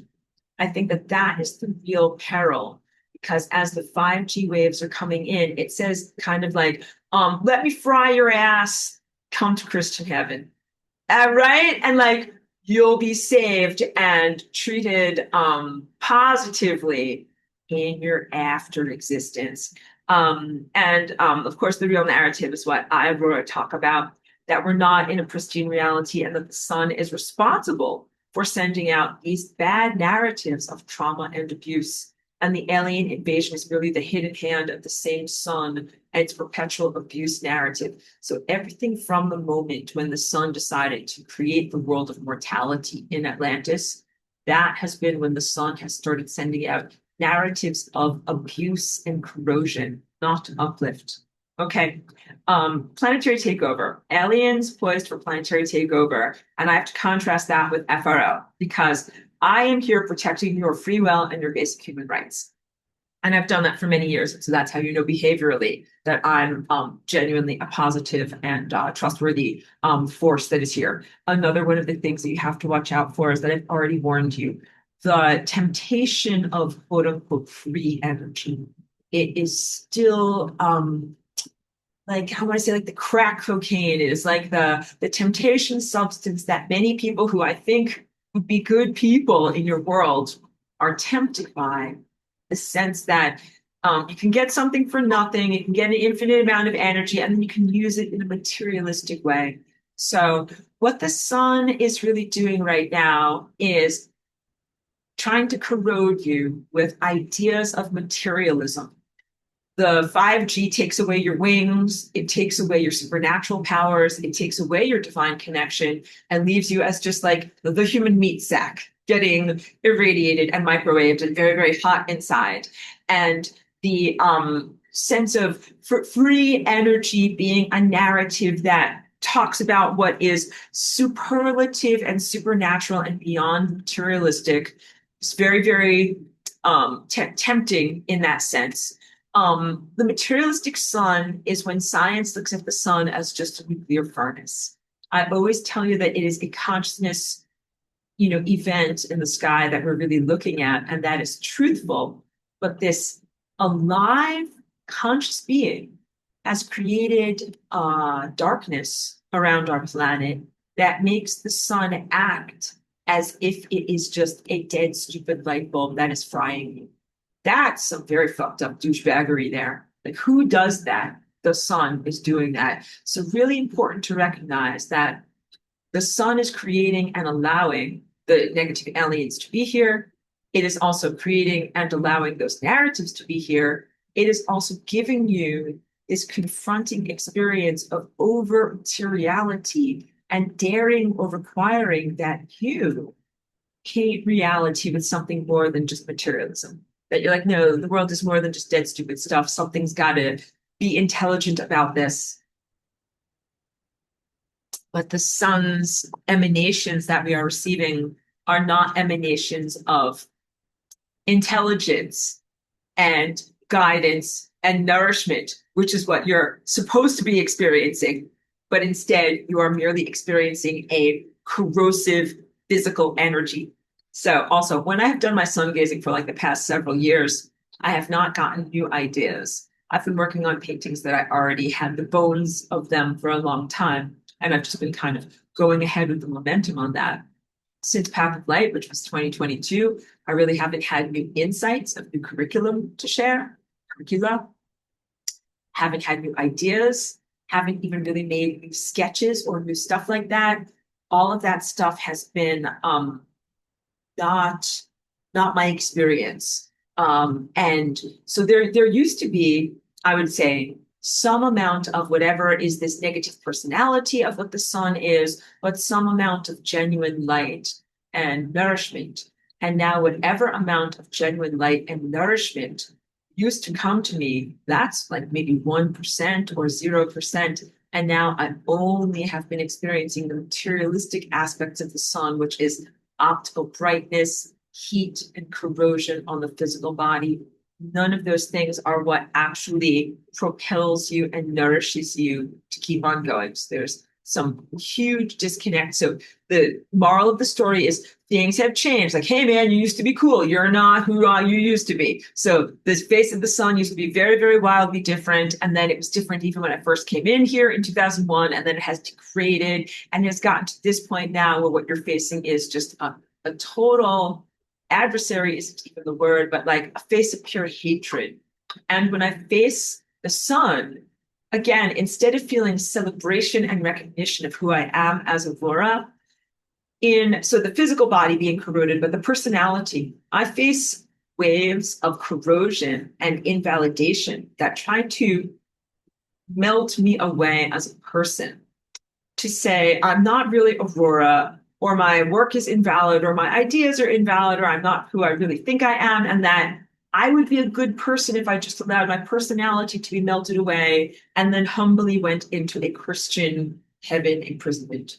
That's all very wrong. That is MK Ultra mind breaking, not religious uplift and freedom. And no amount of genuine saviorship would rely upon or require you to incinerate and lose who you are. So let's talk about going through the solar portal. As I've told you about this, when you go through the solar portal, your chakras are totally aligned with the light, and the parts of you that are the real you are eternal and are energized and vivified, even while the ego fluff around the edges gets incinerated away and does not come with you. And so if you were to actually go through a solar portal, you would emerge on the other side as only your truest self. We would see that as a person who is a master of goodness, genuine love and care, genuine generosity, innocence, creativity, the purity of essence of what we talk about, goodness and love.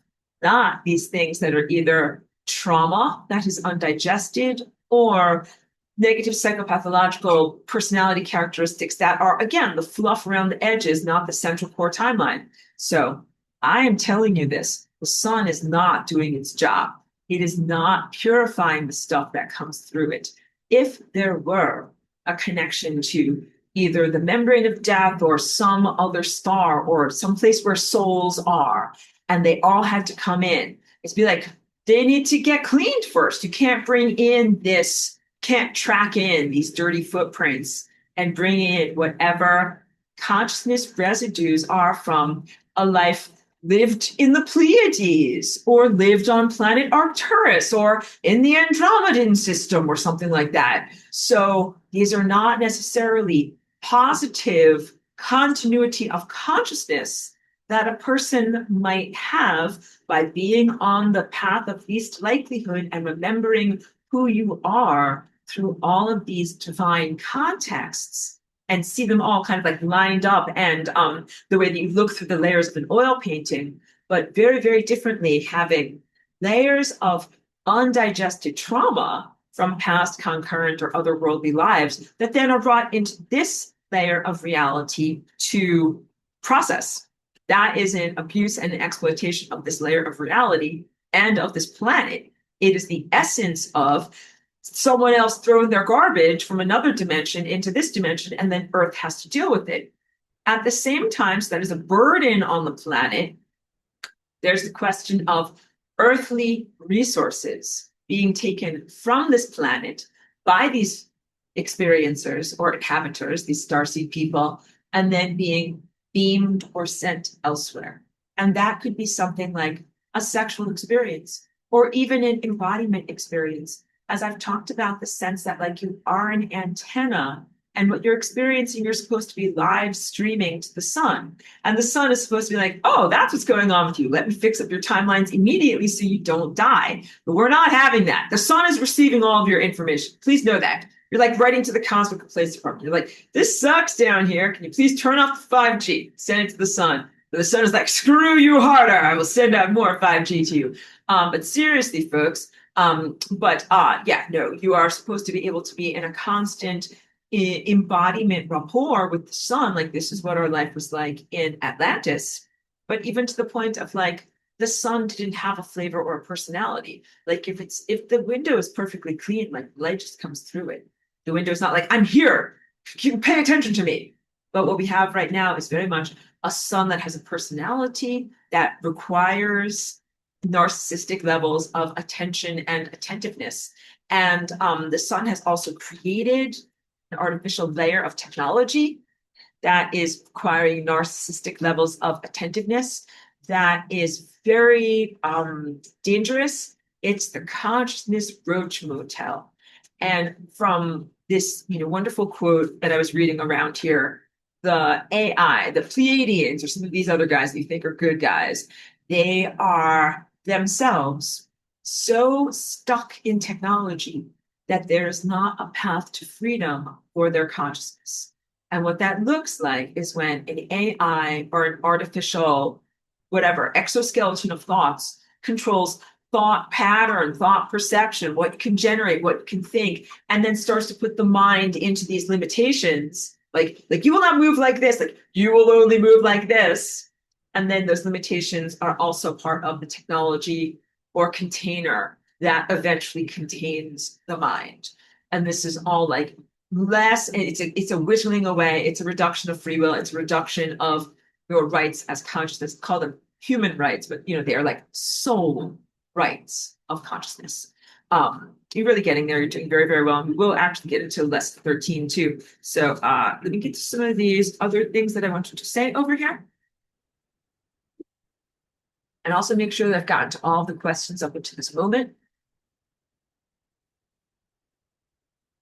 Okay, Thomas here says, as you riff on the concept of entropy, please help us improve our ability to send 5G and its related tech to entropy. That's HARP and Starlink.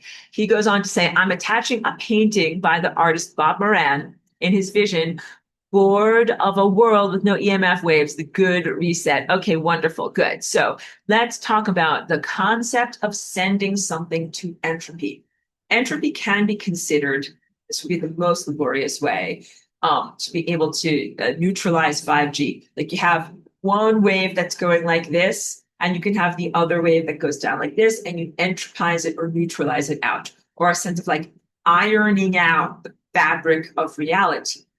That's very laborious. It's like the Bose, noise canceling headphones. Like you're gonna have to do a lot of cancellation exercises to try to have a small amount of inner peace.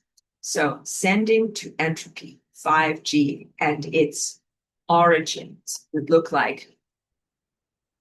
Destroying the companies that make the equipment and erect the equipment, destroying their financial structure, destroying the personnel who work there. Either the people lose their jobs or they lose their lives. Fictionally, of course, as we're talking about this here. A lot of these things are military. HAARP and Starlink are both military. Please entropize the entire military. The military on your world does nothing to actually protect you from foreign considerations and does everything to assault you as civilians. You, especially the Atlantean remnant. So most of the people who are in the military are not the Atlantean remnant. Mostly, that's the garbage from Mars. Yeah. And also, the military is filled with the most uninspired and uncreative bureaucrats of your world. In fact, if you want to know, like, how can you tell the Atlantean remnant from the garbage from Mars? The Atlanteans are creative. They do not really follow rules, follow their own innate directives, tend to be iconoclasts and also innovators. And to contrast, the garbage from Mars loves order, loves structure, loves bureaucracy, loves being in a hierarchy, loves being told what to do, loves to be automated, loves to release its willpower and be told what to do. All right, you're totally getting it. So what does that look like? Like, okay, let's do a little thought exercise class. How about who would work at the Department of Motor Vehicle? It's garbage from Mars, garbage from Mars, totally. How about Parents Teachers Association administrator, garbage from Mars? How about weird mosaic artist who lives down the street? That's probably an Atlantean remnant, but you can never tell. But let's think another one. Person who runs an animal rescue and has like whatever 22 horses and 5 goats. Probably an Atlantean remnant there. All right, you're definitely getting it. So military, bureaucracy, also medical bureaucracy, any of these things, hierarchies, bureaucracies, places where you get a rank, places where it's like, first you do this, then you do this, we'll do this in 5 years, and then you'll be at the top. Yes, I'm sorry if I went far afield on there, but what you would want to do is to send to entropy the people in the military who run these 5G installations, the people who have the expertise to program them, to create the software and the hardware systems for them. So sending to entropy can look like a degradation of, let's say, the metal alloys that the chips that are used to run 5G, or the metal architecture of their antennas or apparatuses. But just think this through with me for like 5 minutes. Okay, let's say I'm going to melt out all of these connections. And the guys that work at the 5G company are going to say, hey, my transformers just got all melted out. Okay, send out these 5 technicians to replace those microchips. What if I do it all over? Send out these 5,000 technicians to replace these microchips, and then you still have the 5G network. So it's not just a question of destroying hardware. You have to destroy hardware, you have to disrupt software, and you have to also disrupt personnel. The garbage from Mars gets their jobs here and gets paid to try to harm and destroy and corrode the Atlantean remnant. Their jobs are to fuck you up. When you go to the DMV, they're like, watch this, hold my beer, I am gonna fuck this guy up. They are not there like, oh, you think that they're humans having a human experience and you're also a human and you're all like, we're in unity consciousness, kumbaya, let's all get this, whatever, driver's license sorted out. No, they are not there at all. They are very much like, I use that show, The Good Place, as the example, the constructed either demonic torturers or AI automatons that exist as the debris to make you emit negative, lower vibrational emotions. And so you're like, oh, that sounds dehumanizing. Like, should we worry about that viewpoint? Like, is someone gonna Dwayne Hoobler the place? And if you guys want to know what that is, that's a reference to wonderful book and movie by Kurt Vonnegut, Breakfast of Champions, that talks about this guy. I think his name is Dwayne Hubler, and he reads a manuscript that he finds in a bar that says, "You are the only real person in the world. Everyone else is an automaton." He's like, "I'm the only real person in the world. Like, let me get my machine gun. Like, I'm gonna start. I'm gonna start a shooting." So I joke, I kid, but I love. I don't think that you should do that, but also, I don't think that you should pay the salaries of people that are erecting and maintaining 5G architecture that is frying your brain, your mitochondria, the whole entire planet, and destroying your ability to ascend. So sending it to entropy, we talk about these things as abstractions and esoteric practices. I think they also have to be the traction of where reality actually is created, social expressions, financial or economic expressions, and sometimes materialistic expressions. Like, you can't just be like, I'm going to envision that this stuff happens and hope that it happens. You must take the actions also. So part of the lessons that you're learning that are transferable life lessons are when you get an idea or an insight or pure light in here, what happens with the rest of the body? It should put you into motivation and action. You should be like, oh, I see that thing. I need to do something. You can't just be in Atlantis and be like, I see a thing. I think I will stand here and do nothing and just get incinerated. The version of you that does that cannot exist. You have to be like, I see a thing. I need to do a thing. And then you try to figure out what is the right thing to do. So to confront the emissions of 5G in your world, you need to do a lot. You need to take, and some of it is also radar installations. You need to destroy the radar installations. You need to destroy the people who create these installations and the mindset that creates them and funds them.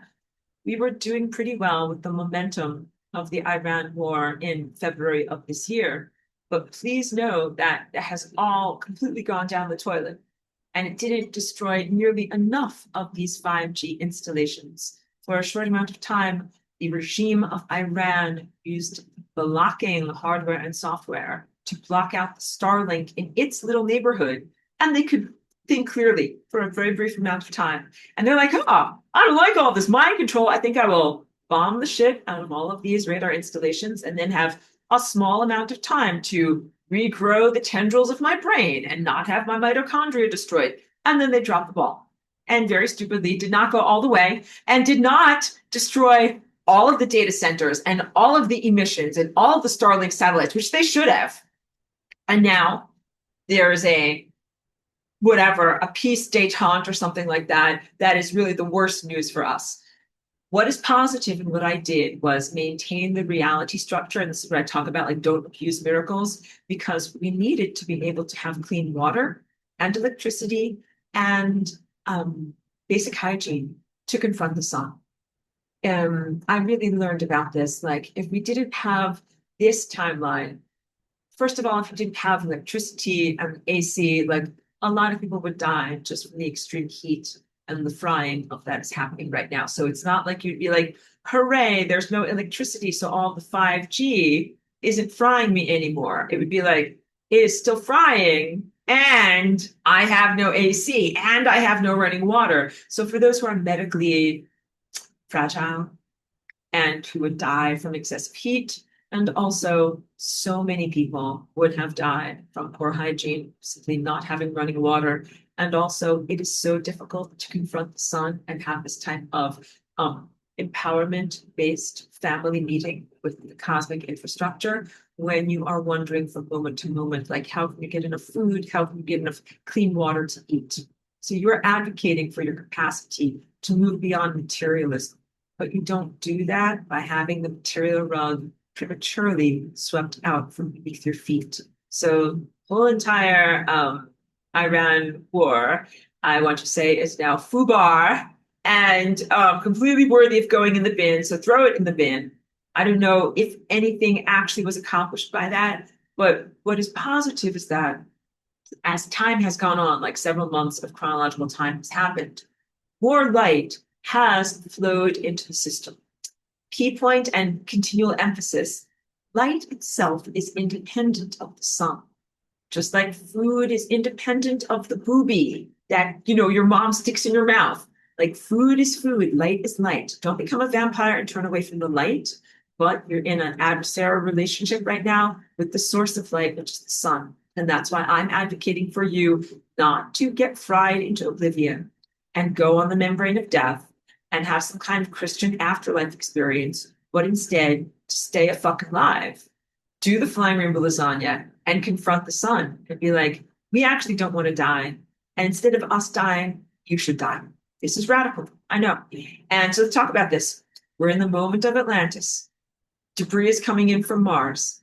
Death has not been invented yet, but the sun is thinking and like becoming insane. And in that moment, the sun is like, I've got an idea. Instead of incinerating these guys from Mars, I will let their consciousness live on the membrane of death. And I will smoosh together these two planets and make these guys harmonic resonances go into these innocent peoples over here. And as the sun is going to do that, that is not only what you know as the fall of consciousness of Atlantis, it's the first time that anyone in Atlantis ever fucking dies. So this is a death sentence. In that moment, the sun is thinking an insane, dys-harmonic thought. Instead of following cosmic law and incinerating these guys, the sun is like, what if I preserve those guys? What if I'm a big, giant douchebag and I preserve those criminals and violate the planet over here and force all of that stuff over here and create death? It is our human right to stand up and to do all of this boundaries assertion. Say, I, the planet, and myself as a person have bodily autonomy. I, the planet, and as a person exert my free will. And I, the planet, and as a person exert my basic human rights. And most certainly, the duty of self-preservation. That is to say, I am alive and I have a duty to myself to keep myself alive. Now, as I've been preparing for class and I'm asserting like how to teach you, like I'm alive and I'm allowed to be alive and I'm supposed to keep myself alive. I know how these guys work, and the evil ones are going to be like, oh yeah, well, I'm alive too. Like I'm a cancer cell or I'm a piece of bacterial garbage trash. I'm allowed to be alive too. For a class, I looked on the computer. What would Kant say about a cancer's privilege to exert its duty of self-preservation? And what the computer or the official philosophical viewpoint that it returns is that those pathogens are not looked at or imbued with the architecture for moral rationality. And I thought that that was so freeing, because here I am thinking that I am imbuing the sun with some sense of moral rationality, like its own motivations, its own rights, and its own privileges, the way that we have that. But it has started acting like a pathogen, like a cancer. And same thing with the bacteria. Bacteria does not have this duty of self-preservation. You cannot imbue it with that. It doesn't have a moral architecture that tells itself, I am allowed to be alive and I should continue to be alive so that I can do blah, blah, blah in the world. It is not motivated in that way. Once you remove the motivation of moral, rational architecture from the behavior of the sun, you're in much better situations, because it is not acting in a rational sense. It is not acting in a consistent sense. It is acting in an irrational and inconsistent sense, exactly like a pathogen, exactly like a cancerous cell. Please allow me to pause for a moment. The sun tries to hold up all sorts of visage or masks, and some of them might be about morality, religious leadership, or other levels of justification for what it does and does not do. Please know that anything that attacks or harms a small innocent animal like a dog, or is cruel to a small dog, that is something that you should never trust. And you should never look at it like a teacher or an uplifter. And what I would want for you guys to do is to never go into these realms that are being offered to you by that false teacher or that unreal, not real uplifter, the false Christ.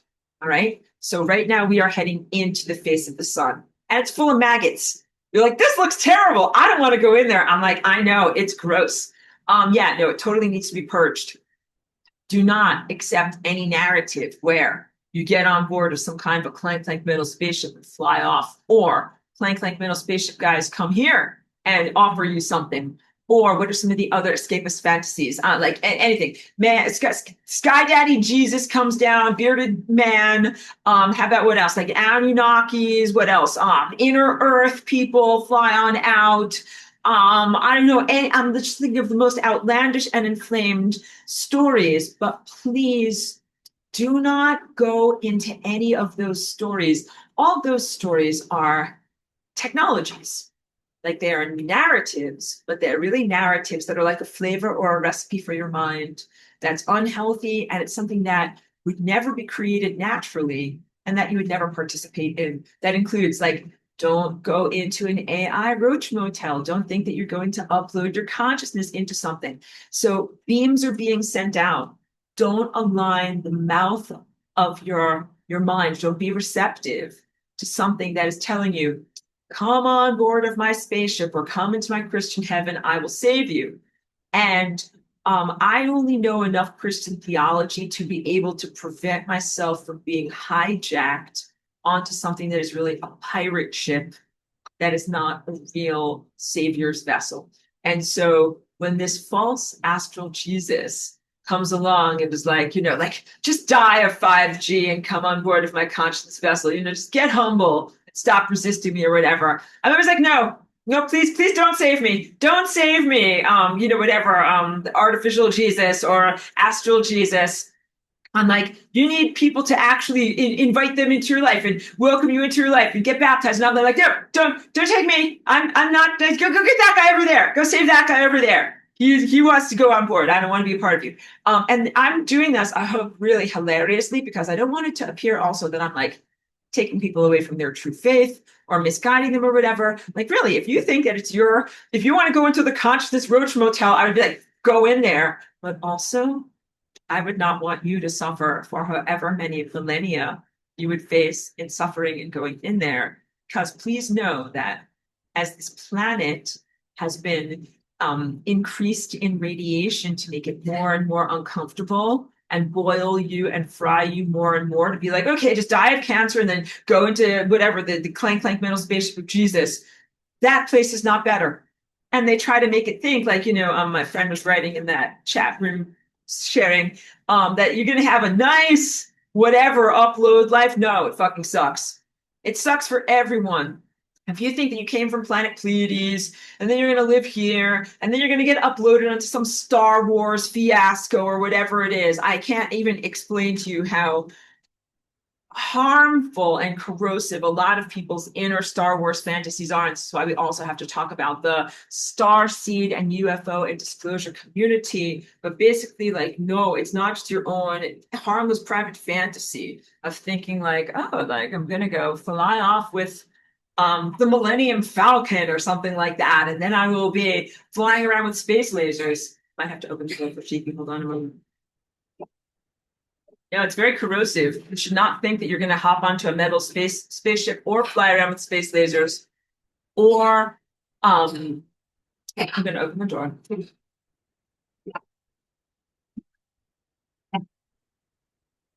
There, good job. Or to be a part of that supposedly elevated high society. Again, I haven't watched all of the Star Wars movies, but I know enough about them to have it be portrayed like they dress elegantly, again, like vampires. Just never underestimate the power of a good outfit. Like, you guys want these good outfits so much. You can have a good outfit and not have to be like lose your humanity. But anyway, they dress fantastically and are totally a part of or almost inseparable from these levels of high technology, and that those are presented as these levels of civilization. Like, what's wrong with that? How come a person can't just think about that and fantasize about that? Because what they're actually proposing is that they are going to stop living as a flesh and blood human being and that their mind is going to be augmented by hydrogels. They're going to get magical, non-natural superpowers and then be able to shoot lasers at you and suppress you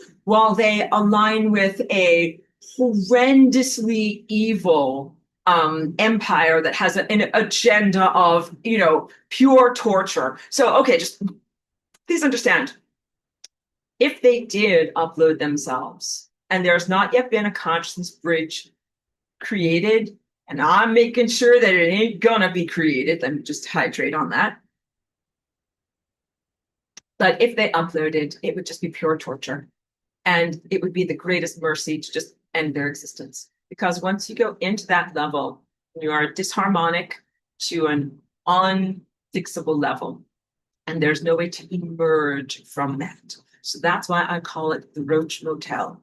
Roaches check in, but they don't check out. If you devolve to that level, to have your consciousness become one with an AI or somehow connected to some extremely artificial technological network, which is what these flawed stars propose. That is not eternal life, that is eternal death and misery. And you would rather die than go through eternal death and misery. Please know that.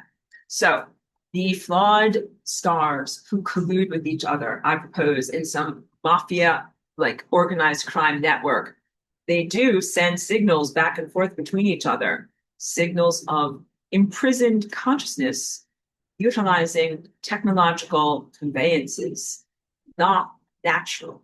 This relates to the things that I've taught you about in the secret societies on Earth, who are satanic outgrowths of these larger flawed stars, who do soul portage. Portage is when you have a canoe that's in a river, you get to a dead end, you have to pick up your canoe, get it out of the river, portage, walk it along until you get to the next river, stick it in the river. Or the claw, the carnival claw, it picks you up and then moves you over here. Soul portage. Everything that you're fighting for right now is for your natural soul's journey. That means for you to be able to come from where you are coming from, have your experiences here, and then flow naturally to where you are supposed to go. I haven't done that for a long time. Good job. She came in, so now she's going to get a cookie as with dinner. Oh, I want you to know everybody always gets cookies. Okay? Good job. You're supposed to be able to flow in a natural, unimpeded sense, go to where you need to go. The whole entire system of soul freedom has been diminished and impacted by his artificial soul portage. That relates not only to negative, the bad college of misfortune, the bad stars, sending bad garbage around places and not facing accountability, and also sometimes presiding over the erroneous recycling. If you sometimes think about your own lives, like, why did I face so much shit? I must have done something really bad. I must be a massive fuck up. And the answer is no. There's actually a group of stars that are colluding to fuck up your life. And I call this misfortune, because please know that God, and you can rely upon God, so you can rely upon earth, you can rely upon your body, your cellular structure, love with other creatures, and God. But please know that all of this ideal life experience is flowing to you from God. And that means that you have an eternal life and everything that you need to sustain that, including nice outfits if you want them. But a lot of that is being stolen away. So as energy is flowing through the solar portal, instead of it being a perfectly clear window of glass, it is very blocking things out. And it is absorbing and stealing and eating and blocking things out.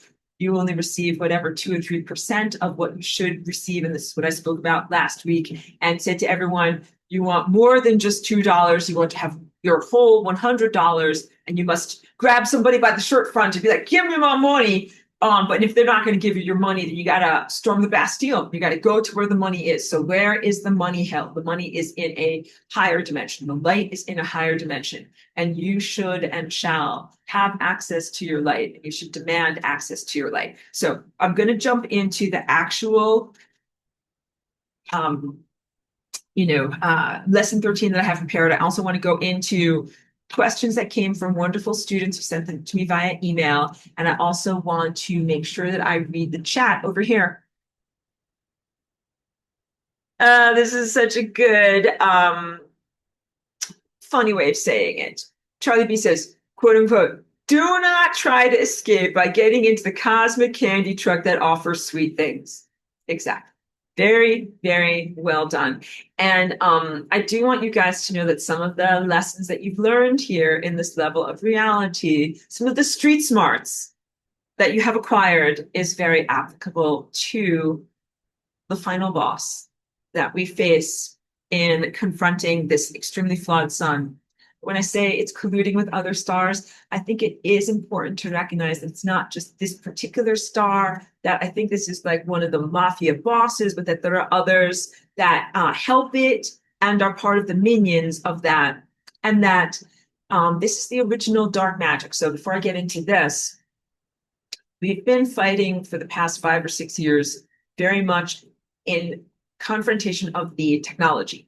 And that is what we would call Luciferian. And that is like false light. So blue light technology, illusions, and chemtrails, and all of these more recent deployments on your planet.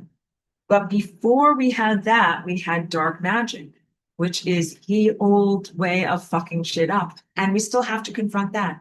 And dark magic goes all the way back to the events that I was telling you about with the Shekinah or the Great Pyramid power source in ancient Egypt, and the origin of demons as a created astral interface that siphons misery from here to an afterlife or in between realm, some of which involves these other flawed stars. So there is some off-planet aspect to this, and again, some aspect of the hijacking of transference of consciousness between flawed stars and the non-functionality of stars who are supposed to be a, God, always flies in here during class, portal that purges you, but somebody's getting a bribe and is letting crapola slip through, and it becomes a pollutant in the next layer of reality. Okay, so the first thing, a couple of emphasis before I get into my notes from many years ago. Matter is innocent and Earth is innocent. And it's really the screwed up solar creations and bad timelines from the sun that is or are distorting matter. Matter's getting a bad rap. Earth is getting a bad rap. Earth is totally the indignant injured party. She's like, why did I make this stuff? And I think that that's very fair. And so Earth is not only our ally, Earth is innocent. And I very, very much question any of these Gnostic narratives or jump out of your body narratives. I think they are not healthy and not the right direction. Already did that one. And then let's get to student questions. Okay. A realization that the sun, this is from the student saying that she had a realization that the sun is a prideful and powerful being that wants to be worshipped as the ultimate hero. I think that is a fair assessment of the personality that is facing, the flawed personality. Should we still give him honor and recognition for all his accomplishments in creation? This really matters because the version of the sun that I grew up under in Atlantis was magnificent. And I still love and am affectionate towards that version of the sun. This has been an incredibly difficult confrontation for me because I know who he was supposed to be. I call him a he, even though, of course, we know it's an it. It's like, I knew that guy before he went crazy, or I knew that guy before he went on drugs, or I knew that guy before whatever the fuck took over his mind, and he is what he is now. This is a shambles of what he used to be, and he used to be so beautiful. And also the relationship, I'm like, the relationship between us used to be so good. It was literally you were given everything that you wanted. So we have to think about solar sun gazing in a moment, making a thing, contrasted with sun gazing in every moment, making a thing. And what we're really evolving towards is not just doing one moment of concerted manifesting, like normal life, normal workaday life, and then all of a sudden, oh, time for me to manifest some stuff, manifest. Okay, back to regular boring life. Like that's what we've kind of been doing in the sense of a discipline of daily sun gazing.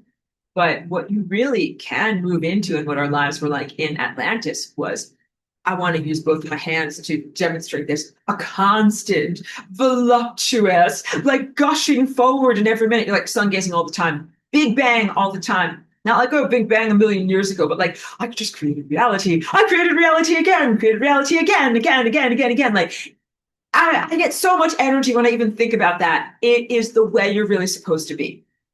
So, although we are moving beyond the sense of having this flawed partner, you could consider it like having a direct connection to observership. And all of this happens at the level of your insight and Christ. And so we have to look at that level of your esoteric anatomy, but we also have to consider the entire pineal gland. And I'm going to go into more on this question that you were wondering about recognition and accomplishments, but also the same person asked excellent questions. Do we need to reconsider cannabis? Is the endocannabinoid system an implant making us dependent on a substance that we now have to rely on the sun for? Girl, it's even more than that because our entire pineal gland is really an implant. Like I've spoken to you about how the digestive system is an implant of a snake.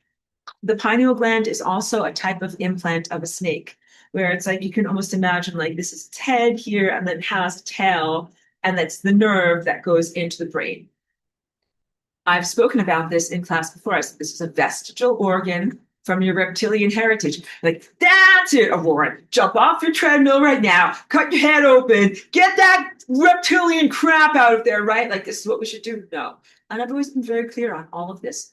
We have inside of this body form right here an amalgamation of many different influences. Some of them are the original body form and the original morphic field or codes that you had and blueprint and architecture of who and what we were in Atlantis.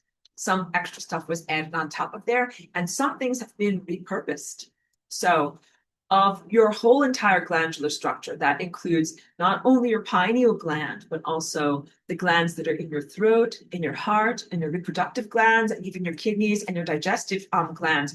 All of these glands have been repurposed. All of them are a part of what you once were, came from some aspect of your heritage, served a different music-making need in the non-physical band. And then when you became a physical person, became repurposed to creating some level of physical need. So please know, like your bile duct now like makes bile so you can whatever digest butter, but it used to do really different stuff. But you should not get rid of your bile duct because it came from wherever. Like you should not cut open your head and get rid of your pineal gland. In fact, I want to tell it to you like this. Although the institution of marriage in your world is totally flawed, and a lot of it is like buying and selling, commodifying sex, and selling access to private parts as a woman. But throw all of that away, because what I want to say is that when, you receive an engagement ring or a gift from someone that you love, if you end the relationship, you don't have to like pull it off your finger, like throw it at them and be like, take that, like take your stupid diamond back. And I'm flouncing out of here, walking out of here and getting out of the relationship. I don't want you to do that, because your pineal gland has treasure and you earned your treasure. So this relates directly to your question also about the prideful power abuser personality that you got that treasure from. I was in a positive relationship with that entity or person or whatever, and there was equity. So it's also very difficult. Like it's easier if it's a bad relationship from the start, it's easier to break up because be like, you were never good for me. Like get out of my life for forever and I'm gone. But it's much harder when it's like this. We used to have something. You're not the same person who you used to be. and I need to be free. I need to get out of here. If that's the situation, I don't want to have to give up my diamonds. And I'm not just some gold digger. I wasn't just in the relationship for the diamonds, but I earned them. Those microcrystals that are in your pineal gland are part of your treasure. And you have earned them, and you earned them through your light exercises. And then they also allow you to get more light. And if you were to be so disappointed at rejection of the power abuser and how this relationship turned out to be, that you were like, take your stupid diamonds back and I'm going to go over here, you would become a fucking vampire. You would throw away your treasure and you would lose a lot of really, really good stuff. So I don't want you to lose a lot of really good stuff. I want you to keep the stuff that you've really earned. Pineal gland might be an implant that I think has some good aspects to it, and that you shouldn't consider throwing away not only your diamonds, but the gland or its structure or its usefulness itself until or unless you're ready with what is the next integument or what is the next way of doing things. So let's say, I've told you many times, we're doing a consciousness renovation, not a demo. No demolition, no demo. So we're at the moment when we're going to renovate the kitchen. What are we going to do? If I take out the stove, like, how are we going to eat? What are we going to do? If I take out the pineal gland, how are we going to eat? How are we going to get light inside of ourselves? How are we going to do this? So I would say, please do not destroy stove or take it out until or unless you're ready to replace it. I don't think that there is takeout food or whatever, Uber Eats, to be able to fill in your mind, get the stuff that you need. I hope that was funny. Let's talk about cannabis. Yes, in many ways, cannabis is a way to fill in the blanks or a way to give you a pathway and create a pathway that is necessary because you're not eating light directly. So in ancient concurrent Atlantis, no, we didn't ingest cannabis or any type of food or substance. It was not needed. In this level of reality, materiality, or semi-corporeality, we need stuff. We need more than just light. We need materiality. And some of that stuff is animal, vegetable, and mineral, and cannabis falls under those categories. So I've always been very at peace with this. And I didn't have the social judgments against it. I've always considered it to be a positive, life affirmative substance that my body needs and that I utilize daily. However, I do recognize that many people in this world struggle with substance abuse. They struggle with substance overuse. And this relates to any of the genetic difficulties that are in there. You've already heard me say all this. I don't have to repeat. I'm so happy to skip over it. So the answer is, yeah, it would be wonderful to not have to use any cannabis. But that's also like saying in those levels of reality, we would not grow a garden for any purposes other than ornamental beauty and to hear the frequencies that plants emit, because they do emit a beautiful frequency. So in Atlantis, we did not chomp on the leaves. We did not eat the piano keys, but we did eat the music that plants create, and like also birds. We had birds and other things around us that literally create a beautiful music. We don't eat the actual birds, but we do eat their emissions. And so this is like, we still had interdependency, we still had community, we still had ecosystems, but our food was more ephemeral. And I think that these are important lessons. When people are really hurt, they sometimes want to be a vampire because they're like, screw all of you. I am becoming super self-sufficient and I'm going to just get whatever I need and not have to rely on anyone. And it's also the tough guy attitude and the I'm looking out for number one and the retraction. Instead of sending out feelers and connecting and becoming a more complex network, it is the retraction, disassociation, and becoming one thing. And then here's what always ends up happening and why you shouldn't do it. You're never going to have enough. And you retract, you reject, you renounce, say, I'm not taking anything for anyone else. You never have enough. And then you always have to get something from someone else. And you end up becoming a cannibal. Vegans beware. This can be your path if you're not careful. Because you're like, I'm a vegan. I'm so good. I'm just going to eat nothing but grapes all day. And then when you get to be really, really hungry and you disassociate and cut off yourself from all these other things, and you're like, I really, really want what you have. And you can't help it. It's an appetite. People can't always control their appetites. Also just like, whatever. Here, At my apartment complex, there's many other dogs. Sometimes cookies or something like that are left unguarded. Someone is gonna snag that snack because someone is hungry. Can't leave cookies unguarded. Aurelia says, haha, that's what I tried to eat when I first got here. Flower frequency, totally. And you know what? We can eat flower frequency, but we also need to have denser material substance. I feed my ears with music all the time. Music like makes my body go. I have to be listening to music. I also have wonderful things like different sprays and aromas and flower essences. They uplift me so much. And I also very, very specifically have houseplants and other living items around me in my world because of their frequency of uplift. So I need all those things to be alive. And also my artwork around me. Like if I had no color, like I would die. I need color to like go in my eyes to help me to be alive. So it's appropriate to need input. That's the answer. Don't be a vampire. Accept that you need input. This douchebag in the sky has given us a lot of problems, but we should still have input. There's nothing wrong with that. And even when you are generative with your own source of everything that you have from within, I still don't think that that is a disassociative vampire, get the fuck away from me type of attitude. It is more a sense of having everything that you need and moving forward in security attitude. But it's okay. I'm going to talk a little bit more about unity consciousness and community resources and light. In my Path of Light class, I talk a lot about light as a community resource. When you actually get onto the path of light, what is it like? Not like any of these vampire or nonsense type of things. Not like Star Wars with lasers. Again, real talk. I'm just telling you my real life here. But like, I'm so distressed when I see that Star Wars stuff because I'm like, they're shooting each other with light.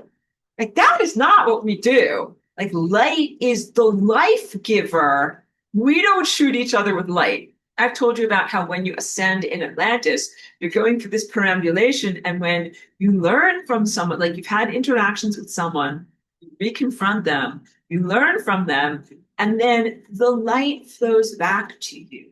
Like all of the light, emotional growth, their viewpoint of you flows back to you, and you learn while you are in life, not while you are just in death facing your clipboard of mistakes. The light flows to you. They're not shooting you with laser light, pew pew. And they're not like, I shoot you with the empathy gun. Like, what do you think it felt like to me? That is also not what this is like. The light flows to you. So that's my background. And then when I see this Star Wars thing, and then I'm like, they're shooting each other with light. You're not supposed to do that because it's like shooting each other with truth. That's what they're doing. They're fighting, and truth is their ammo. Pew pew, you made me feel this way. Pew pew, I'm this and that. Mommy and daddy issues in space. That is not growing. Got it? Totally got it. Because you guys recognize the unresolved garbage from Mars is mommy and daddy issues in space. Putting it here on the Earth is meaning you have to help them clean up their garbage. It's not even your garbage to clean up. And then if you have an influx of people from another star system, that's more mommy and daddy issues in space, garbage that you have to clean up, and none of that is your job. Been unfairly used as the cosmic cleaning up service, and it's totally not your job. So in Path of Light, I describe how light is a community resource because once you're in the path of light or moving at light speed, like the light's non-proprietary. It's like water is moving through you or air is moving through you.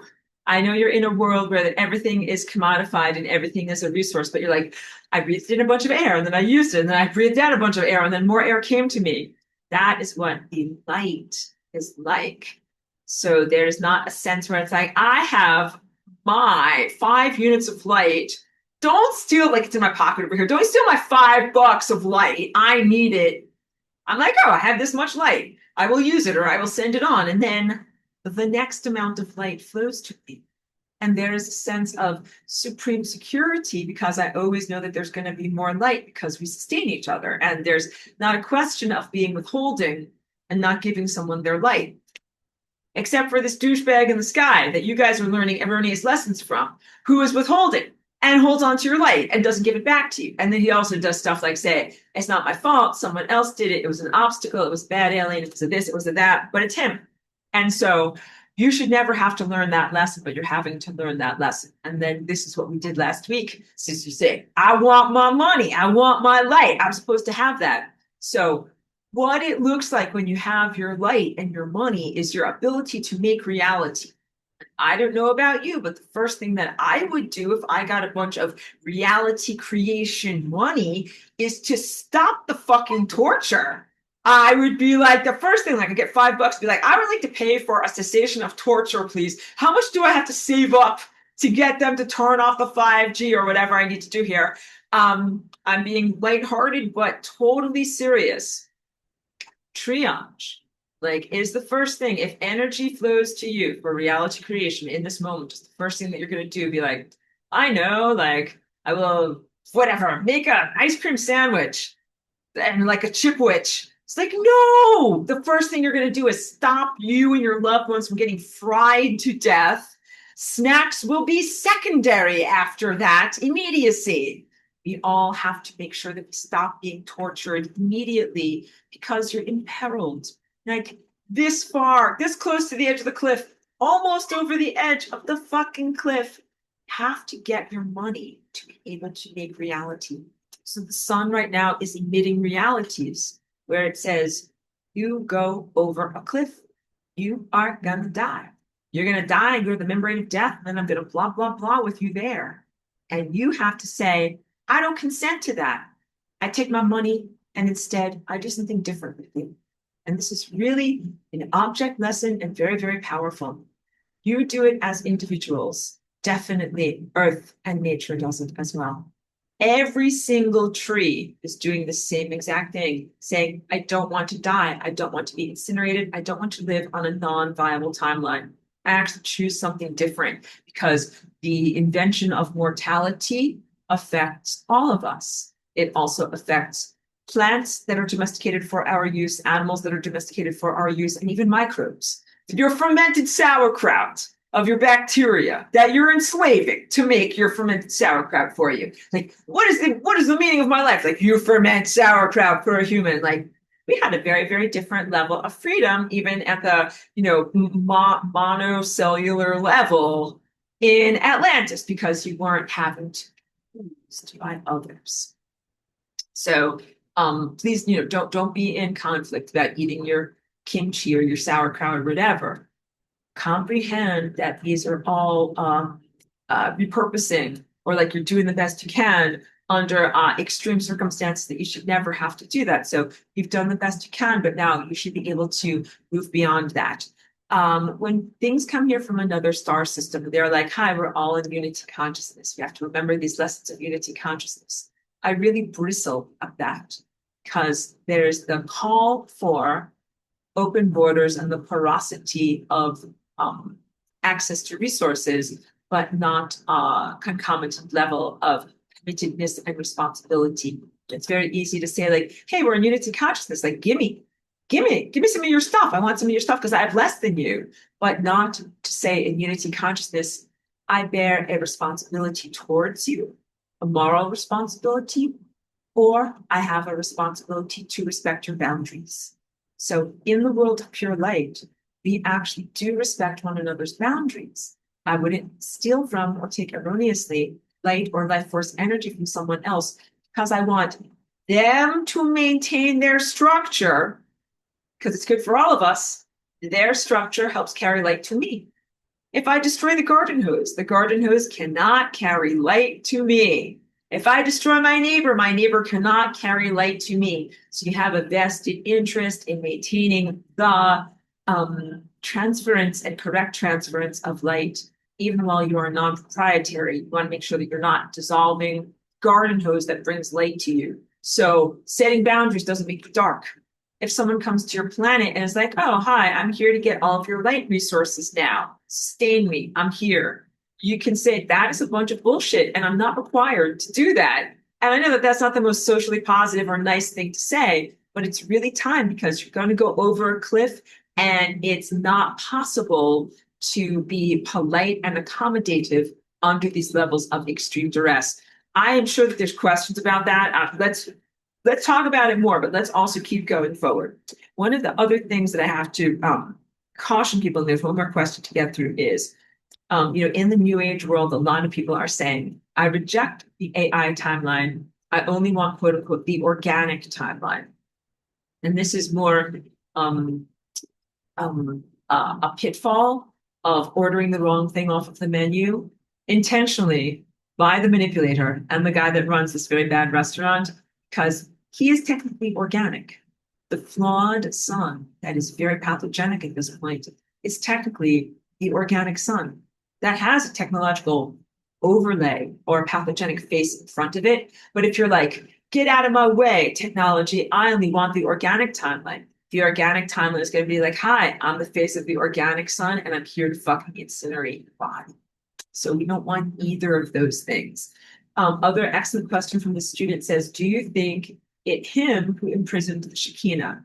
I think that those guys are in cahoots. The Shekinah I do see as an otherworldly presence. I don't know exactly what world or what star system she or it came from, but I do see that presence in our world as being this supposedly civilizing, non-terrestrial influence in a time of great duress when it needed to be here, and then being taken and twisted and distorted and weaponized against us. And then I also see the sun doing exactly the same thing. And in the time that I remember, having a beautiful face of nourishment, and it's just, I don't even have words for it. Like total beauty everywhere.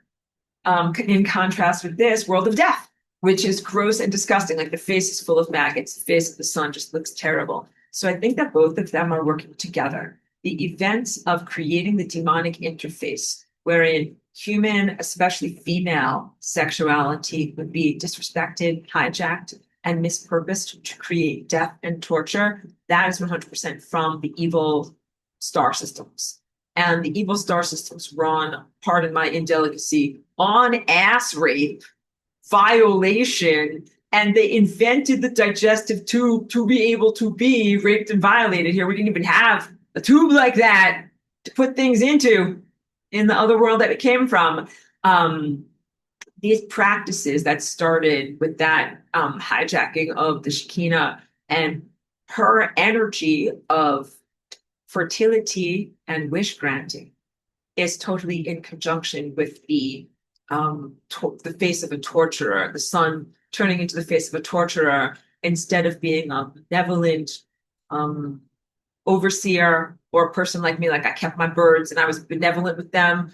It kind of felt like the sun was like, I'm done with you guys. You make a mess, you do this and that, and I'm just going to rape the shit out of you. I don't like you guys anymore, which that is something that should never happen. You could comprehend that as a capricious human who hatches some poultry and then isn't prepared to deal with their personalities, their quirks, their dynamics, or their bacteria. But we think more of the divinity of the sun or something that is creating life on a much, much larger network. So this is either an imposter or a huge disrespecter of life. We should never create reality or create reality with these tools.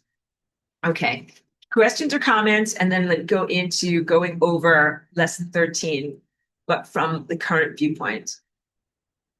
Okay, good. I want to make sure that I'm up to date with everyone over here. So the first thing is, I say, cultivating the non-physical aperture through which one may perceive reality and ingest light.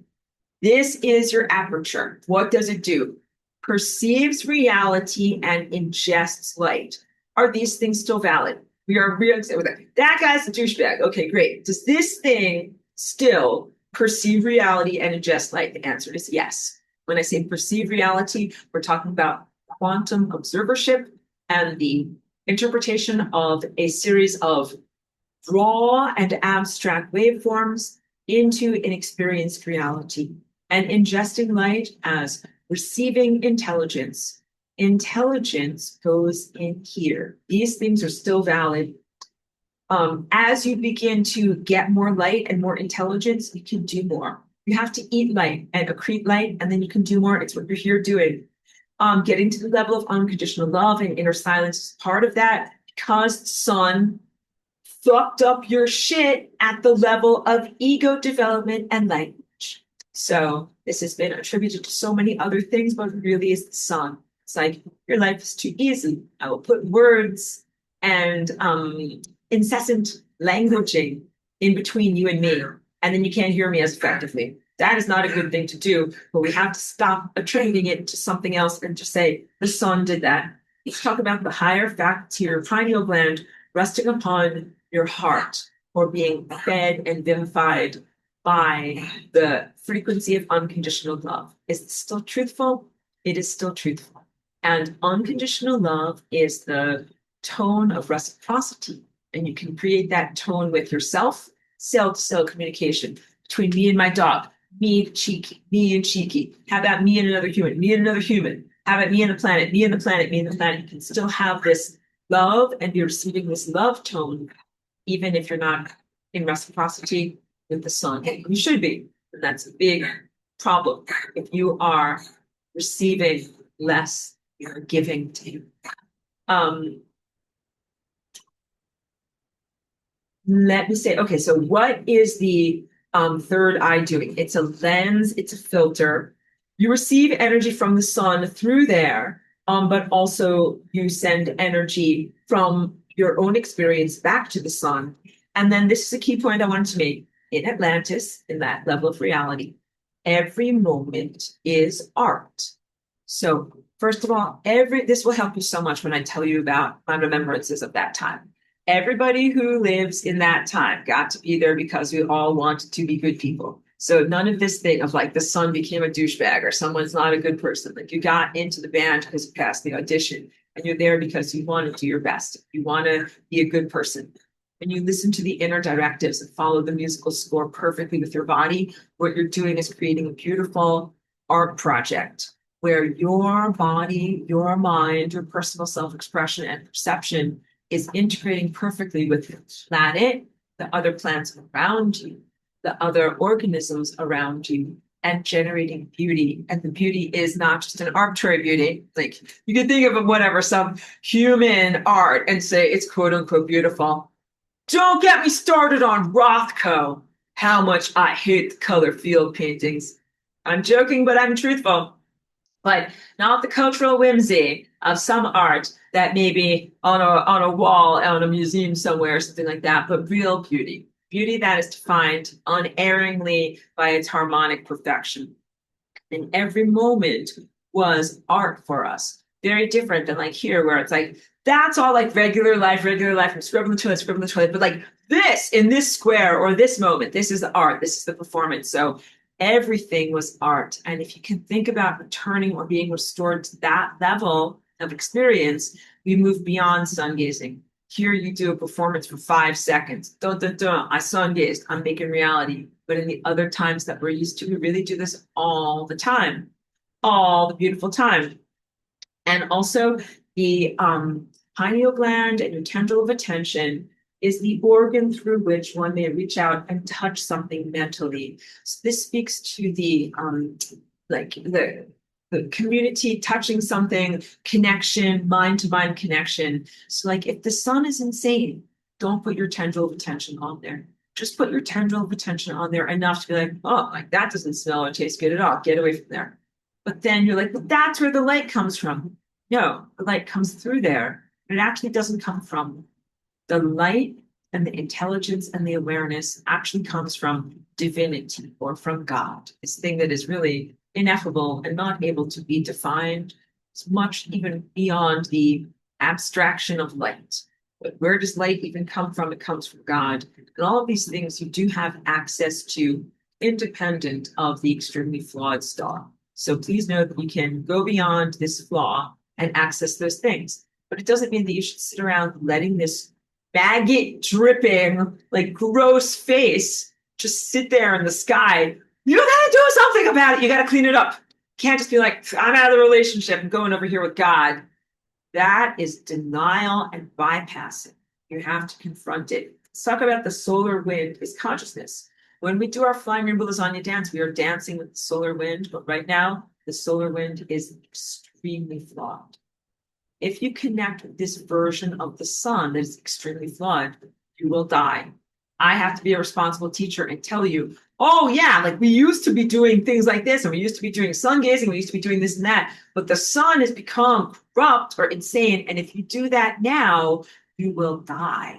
And the sun is so pathogenically insane that it actually does think that it's like, well, part of it is scamming you, but part of it really does think, I'm going to incinerate you and bring you into my afterlife where I can uplift, blah, blah, blah. What is really insane about this is that if the sun did not make the 5G shield, you would have acclimated to these incoming energies over the past 5 or 6 years. And when you actually received the full brunt of the energies, you would not have been incinerated. So the sun was like, let me make this artificial 5G consciousness umbrella, because this is all just far too much for you to bear. There, dear, shut up and let me protect your mind with these lies. And then when that umbrella is removed, you will be totally unprepared to deal with the truth of what you actually see. And it incinerates you. I don't have to have this happen. And a lot of what I'm telling you is the supportive infrastructure so that you will not be incinerated. You will either move yourself away from harmful and corrosive information or be able to withstand the truth of that information, which is like, I thought this guy couldn't be flawed, but somehow this guy's flawed, and somehow Christ got killed, and somehow this and that. Like, there's a lot of difficulty that you're going to have to internalize very, very fast so that you don't get incinerated. But I think that you guys are totally up to speed and ready for this. But no, if you connect with the insane sun, you will get killed. And the magnetosphere protects Earth, and this is love. And all of my paintings, you can't always see them because it's made with little tiny dots and stuff like that. I can't put this piece of paper in the right place either. Everything is blowing away. Little tiny dots, but I do show Earth's magnetosphere. Earth protects herself from the sun. Earth protects us. And the flying rainbow lasagna really is this higher dimensional movement of the magnetosphere or the toroidal energy field. So I'm doing a lot of battling and negotiations, and I am here to flying rainbow lasagna the Earth, not Saturn, not Jupiter. We'll make a lot of jokes, not Uranus, not Mars. I did not invent flying rainbow lasagna, oops, and come here. I'm come here in order to flying rainbow lasagna Mars. I'm not from Mars. I am from Earth. I came here to Earth. I painted these paintings very specifically about all of this stuff, very clear in who I am and what I am doing. I'm committed to Earth, and I'm flying rainbow lasagna with Earth. So that means that alternative pathways and supportive energy structures are available to the energy and to Earth planet and Earth inhabitants, but I do not necessarily make those available to people from other star systems. And some of these star seeds might be self-proclaimed and might appear innocent, but a really good point that people have made and emphasized is that they're the first wave of others. And what if they come here and they're like, I'm going to have mental sex with an alien and let a bunch of thought forms come in through my uterus that shouldn't come in? Or I'm going to have mental sex with an alien and make people come in through the uterus that shouldn't actually come in. Those are both really harmful and corrosive things. So another thing I'd like to tell you about is, without betraying any confidences, because when people talk to me in a session, like I really do try to hold those boundaries as sacred. And I've done a lot of uplift work, and a lot of people have shared with me about their stories. And some people are targeted individuals, and some people are walk-ins of various different varieties. And I really do genuinely try to help people. But I will say, one person talked to me about their journey and portrayed it in a humorous way, much like the show Resident Alien. I don't know if you know that show. It's like kind of funny and silly, maybe a little corny, but certainly harmless humor. And it makes fun of the blue avians, which I think is delicious. Like in that show, there's a guy that's a bemasked alien. Like, you know, he's a alien, but other people see him as a human. He wears a frequency mask. And at first he comes here and he is like, I am here, to, you know, as the Ubermensch to destroy humans, you puny humans, blah, blah, blah. And then he has problems with his home world. He can't get his technology to work properly. He has to get a job, all these different things. And eventually he comes to either love or pity his community members, and he kind of integrates with them. So I will say it's a similar thing to what a genuine starseed person reported to me about their life, that they had said, like, that they first came here and that they hated humans and that they were here to destroy humans. And they knew that, obviously. And that only after a little while, they were like, these humans are kind of cute. I kind of pity them. Maybe I won't destroy them. And that they did end up, trying to find some way to whatever, be of service in some way. So, maybe like helping out people to like, like helping a little lady across the street, that type of stuff. Be like, I'll earn some points being a good person. I think that is very much a template for these otherworldly people from another star system, not me. So when I came in, I did not come here and be like, I'm going to destroy humanity. Although fictionally, I have had to do a lot of things. But when I first came here, I was like, I am here to do the Flying Rainbow Lasagna as my personal self-expression, to express my free will, my bodily autonomy, my basic rights. I actually did not come here in order like to kill, mutilate, or destroy. And the initial things that I did with my Flying Rainbow Lasagna were to influence things to go to entropy so that like there would not even be an organism created. So, what I did with preventing conceptions from happening over this past weekend, so that the place wasn't flooded with garbage, is similar to that. Like I have definitely done a lot of things at preventing something before it even happens, turning off the timeline before it even happens, and a lot of other things like let's just prevent this mess before it even happens, so that I don't always have to be reactive. And like, of course, I've had to learn how to respond fictionally with violence if needed, but I didn't come here with that. So let me say, I've earned violence as a life skill as cosmic law enforcement here in this world because it's very, very necessary. But I did not come in here as a total ass kicker to be able to be like point me in the right direction. I would like to incinerate some people, please, or something like that. I hope that was all very, very funny. But no. My motivations initially are very different. And that's why it's so funny if you listen to some of my initial songs where I'm saying like, I'm a peaceful interdimensional visitor, but now I've had to be like, I'm an ass-kicking interdimensional visitor. But I can celebrate that. Like I have definitely had to change and evolve my response to this very corrupt and very, very violent world. So yeah, now I've mastered and use psychic violence all the time, but I did not come here with that. So these are also important distinctions to make. I actually came here with a total sense of innocence. I had no shielding, no sense that I had to protect myself, no sense of violence or sexual violence at all. Like I had no idea what was going on around here. Please know that.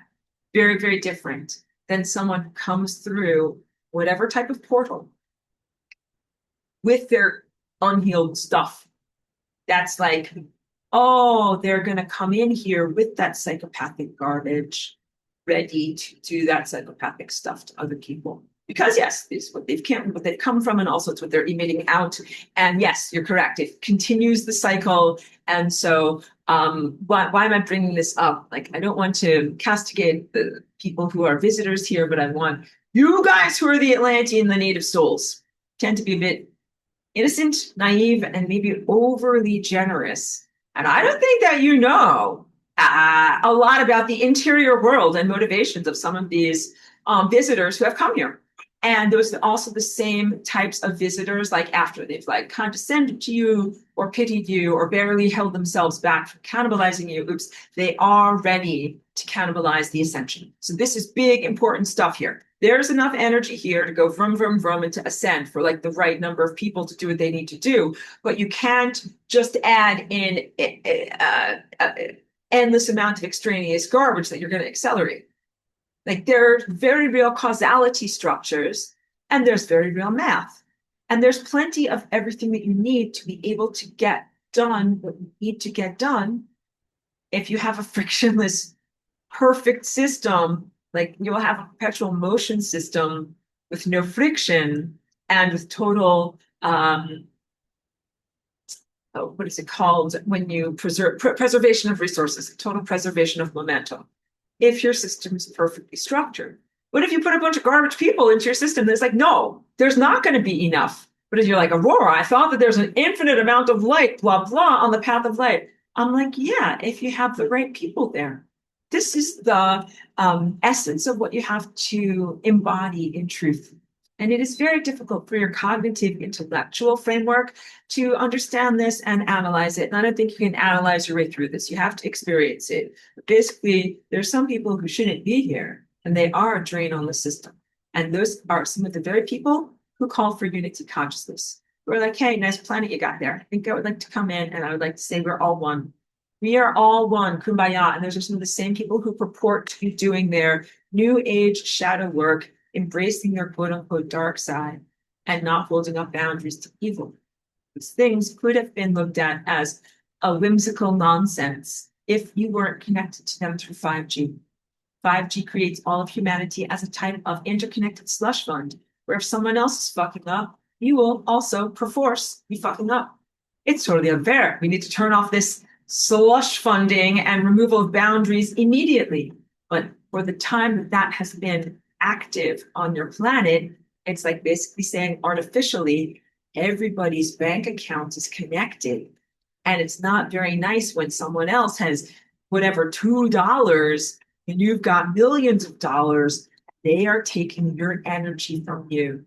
This is what the W-band is. Wide body area network. It's a made-up word that we're using to be able to talk about the nanotechnology and the siphoning of life force in the style of vampires from one body to another body. That's a total crime. It's a total violation. It's a violation of bodily autonomy, free will, basic human rights, and the duty of self-preservation. I love Kant. He's great. Okay. Papers have now flown everywhere all around. Okay. Where does money come from? The Federal Reserve or the central bank?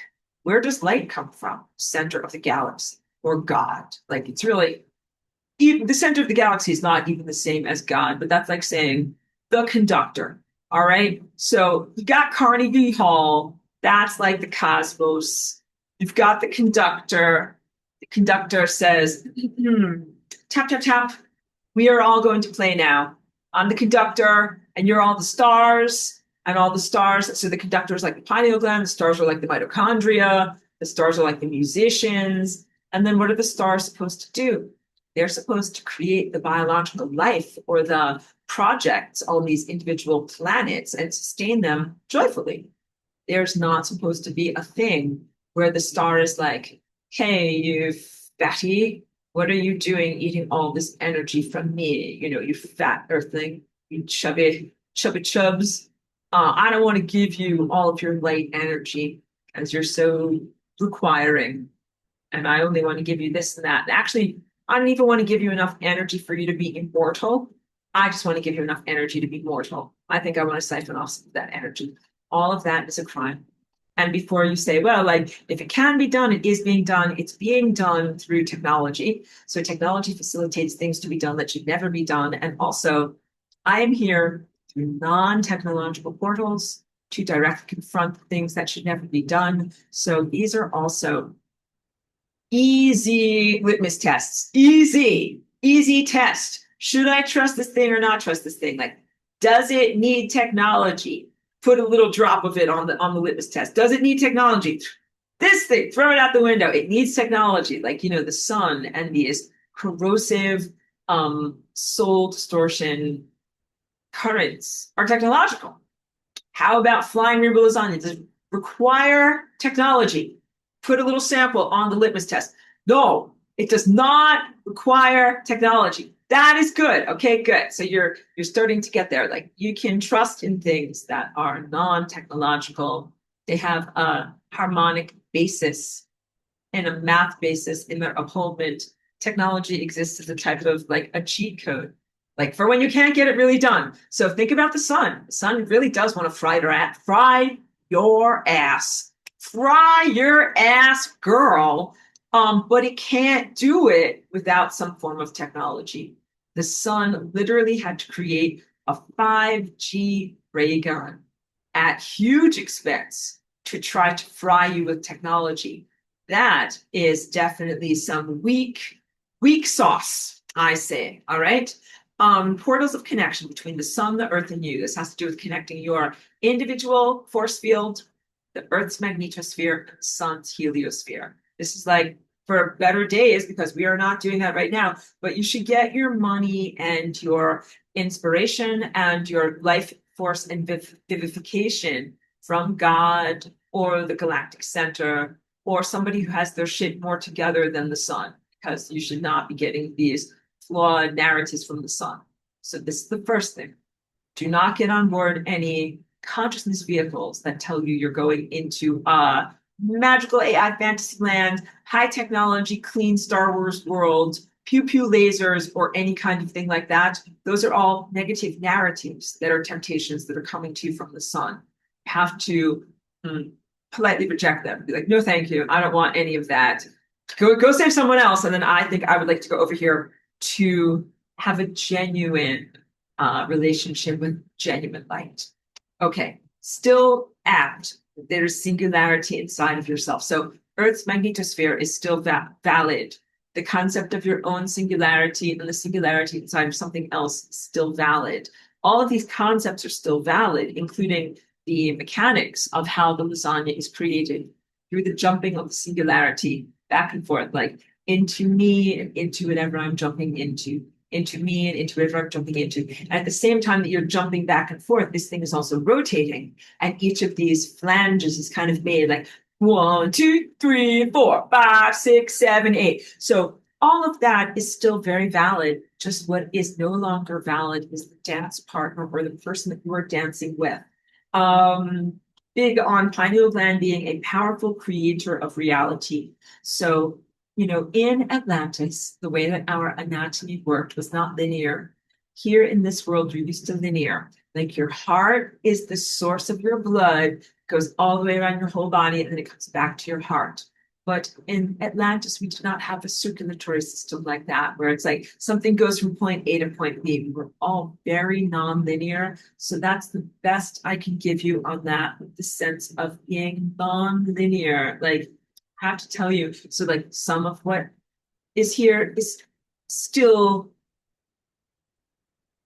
useful, valid, and healthy. Some of what is here is no longer applicable. We'll have to create new pathways. We do have to go back and be returned and be restored to who and what we were in Atlantis, but we have a totally different relationship with the sun. We can't have that world with this fucked up sun. And if you are able to transcend this level of the sun, like basically what you're doing is saying, I don't listen to your stories about me. The sun is giving out stories that say your body is gonna die, and this and that is gonna happen with you. And it even says like, there, it's not that bad. But you have to be like, I don't consent. I take my money and I use it in order to create a different narrative. And you're in a direct combat with the sun that's like, who do you think you are? Get over here and die. And you're like, I don't want to die. And I want to take my money and spend it on a better narrative. So another aspect of this is your assertion that your biological container and reality are things that you are in ownership of. The sun does not own me. I've portrayed this as the sun creating biological art projects on different planets. But you should not think the sun can have proprietary ownership over you, like, I made you, I can break you, or I made you, I can destroy you. Clearly, this is not a symmetrical truth.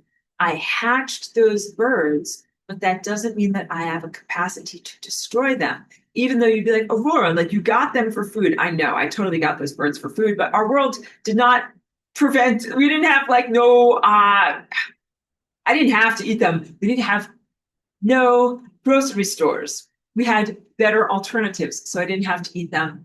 But even if you have a plant or an animal captive for food, it doesn't mean that like their life or their consciousness is there for you to destroy. You are allowed to eat food, but you're not allowed to like destroy something's soul or its sense of self. So that would be like to torment it, to keep it captive in a non-ideal environment so that it never grew or questioned who it was on a basic level. Let me tell you how I took care of my quail. They had the nicest little habitats. I had a Tibetan salt lamp in there. So got the nice ions and a nice little incandescent bulb, no LEDs for them.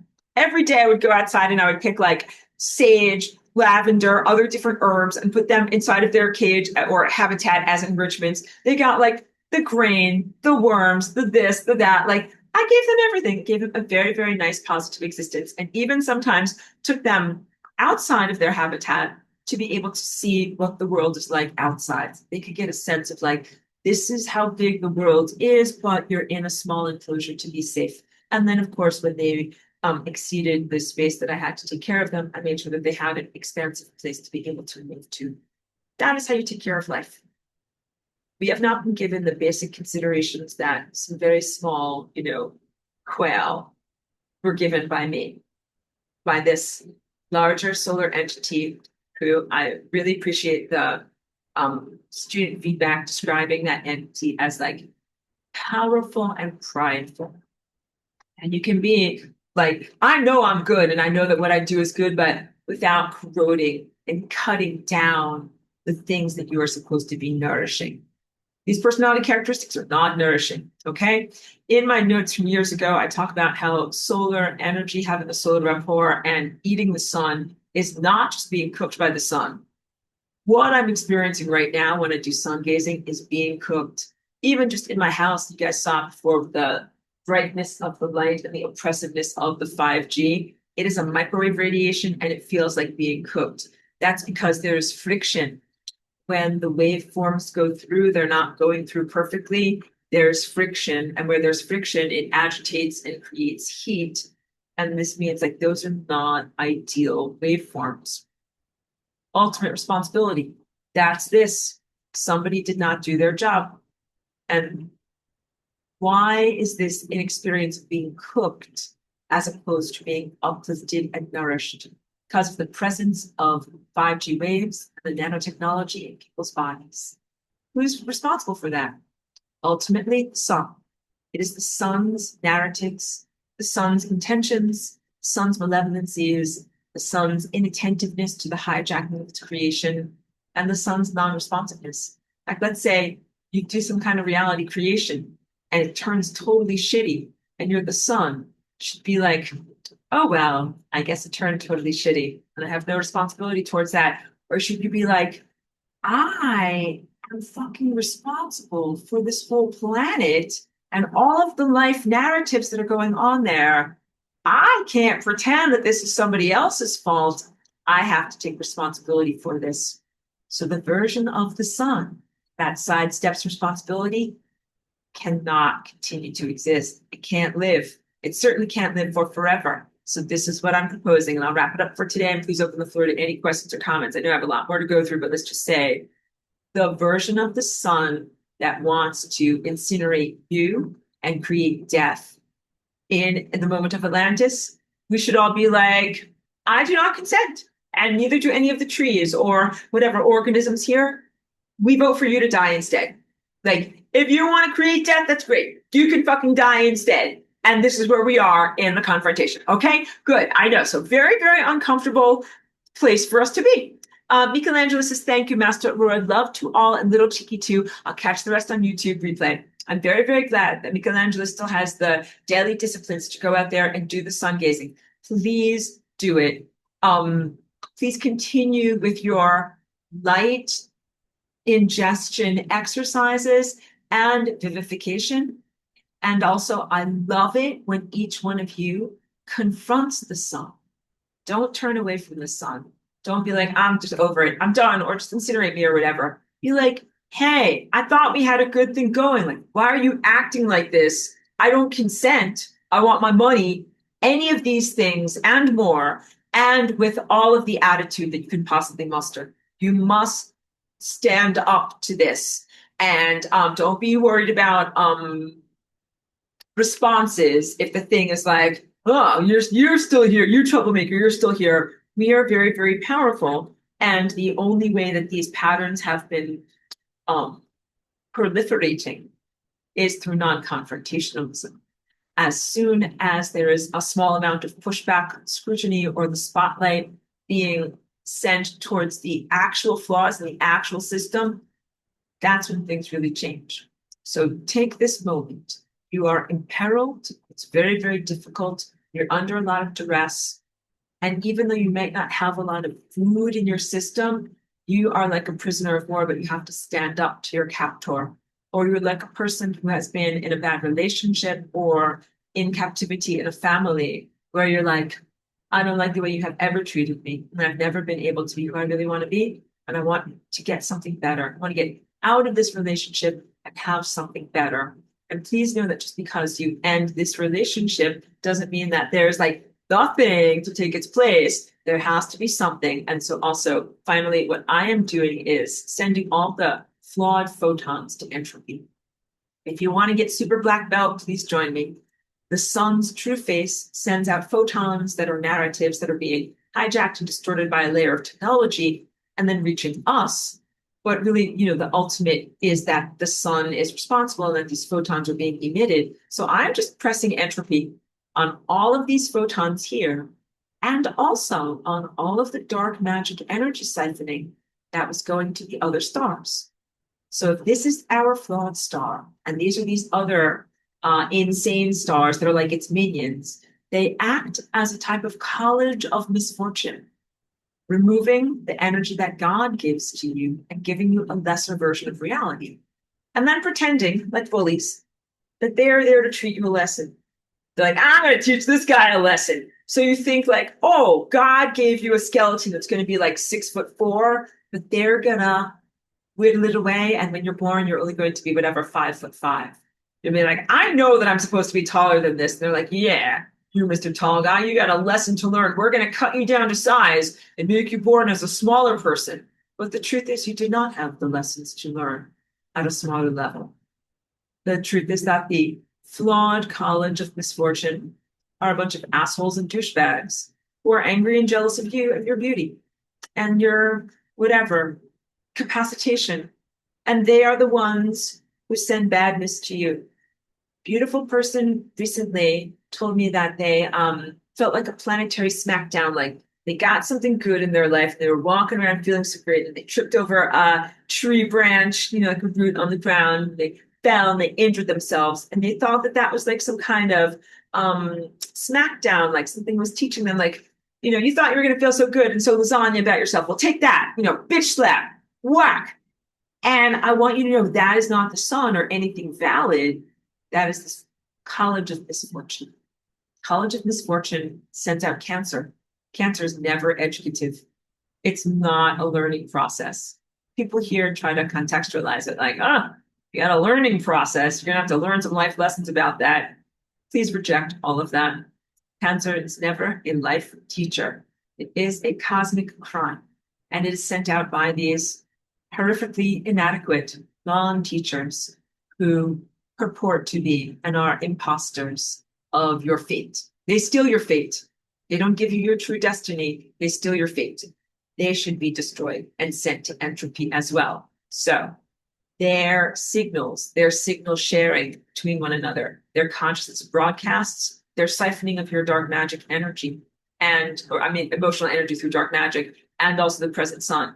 When you go to a party and you're like, I'm a happy person, and then someone at that party is like, your dress is ugly and your mama dresses you funny, and you walk away and you're like, oh, I feel so bad now. That siphoning of energy from feeling great to feeling bad goes to one of these bad college professors, flawed stars, not a real star. A real star would want to lift you up, not cut you down. A flawed star is like, who do you think you are to think that you look good going to a party? Guys, I hope that guy tells you that you look bad because I want you to feel bad.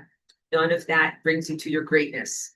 Now you finally got it. We'll wrap it up on that because the real stars bring you towards your greatness, and not through falsehoods or lies or psychophancy, but through genuinely praising what is good about you.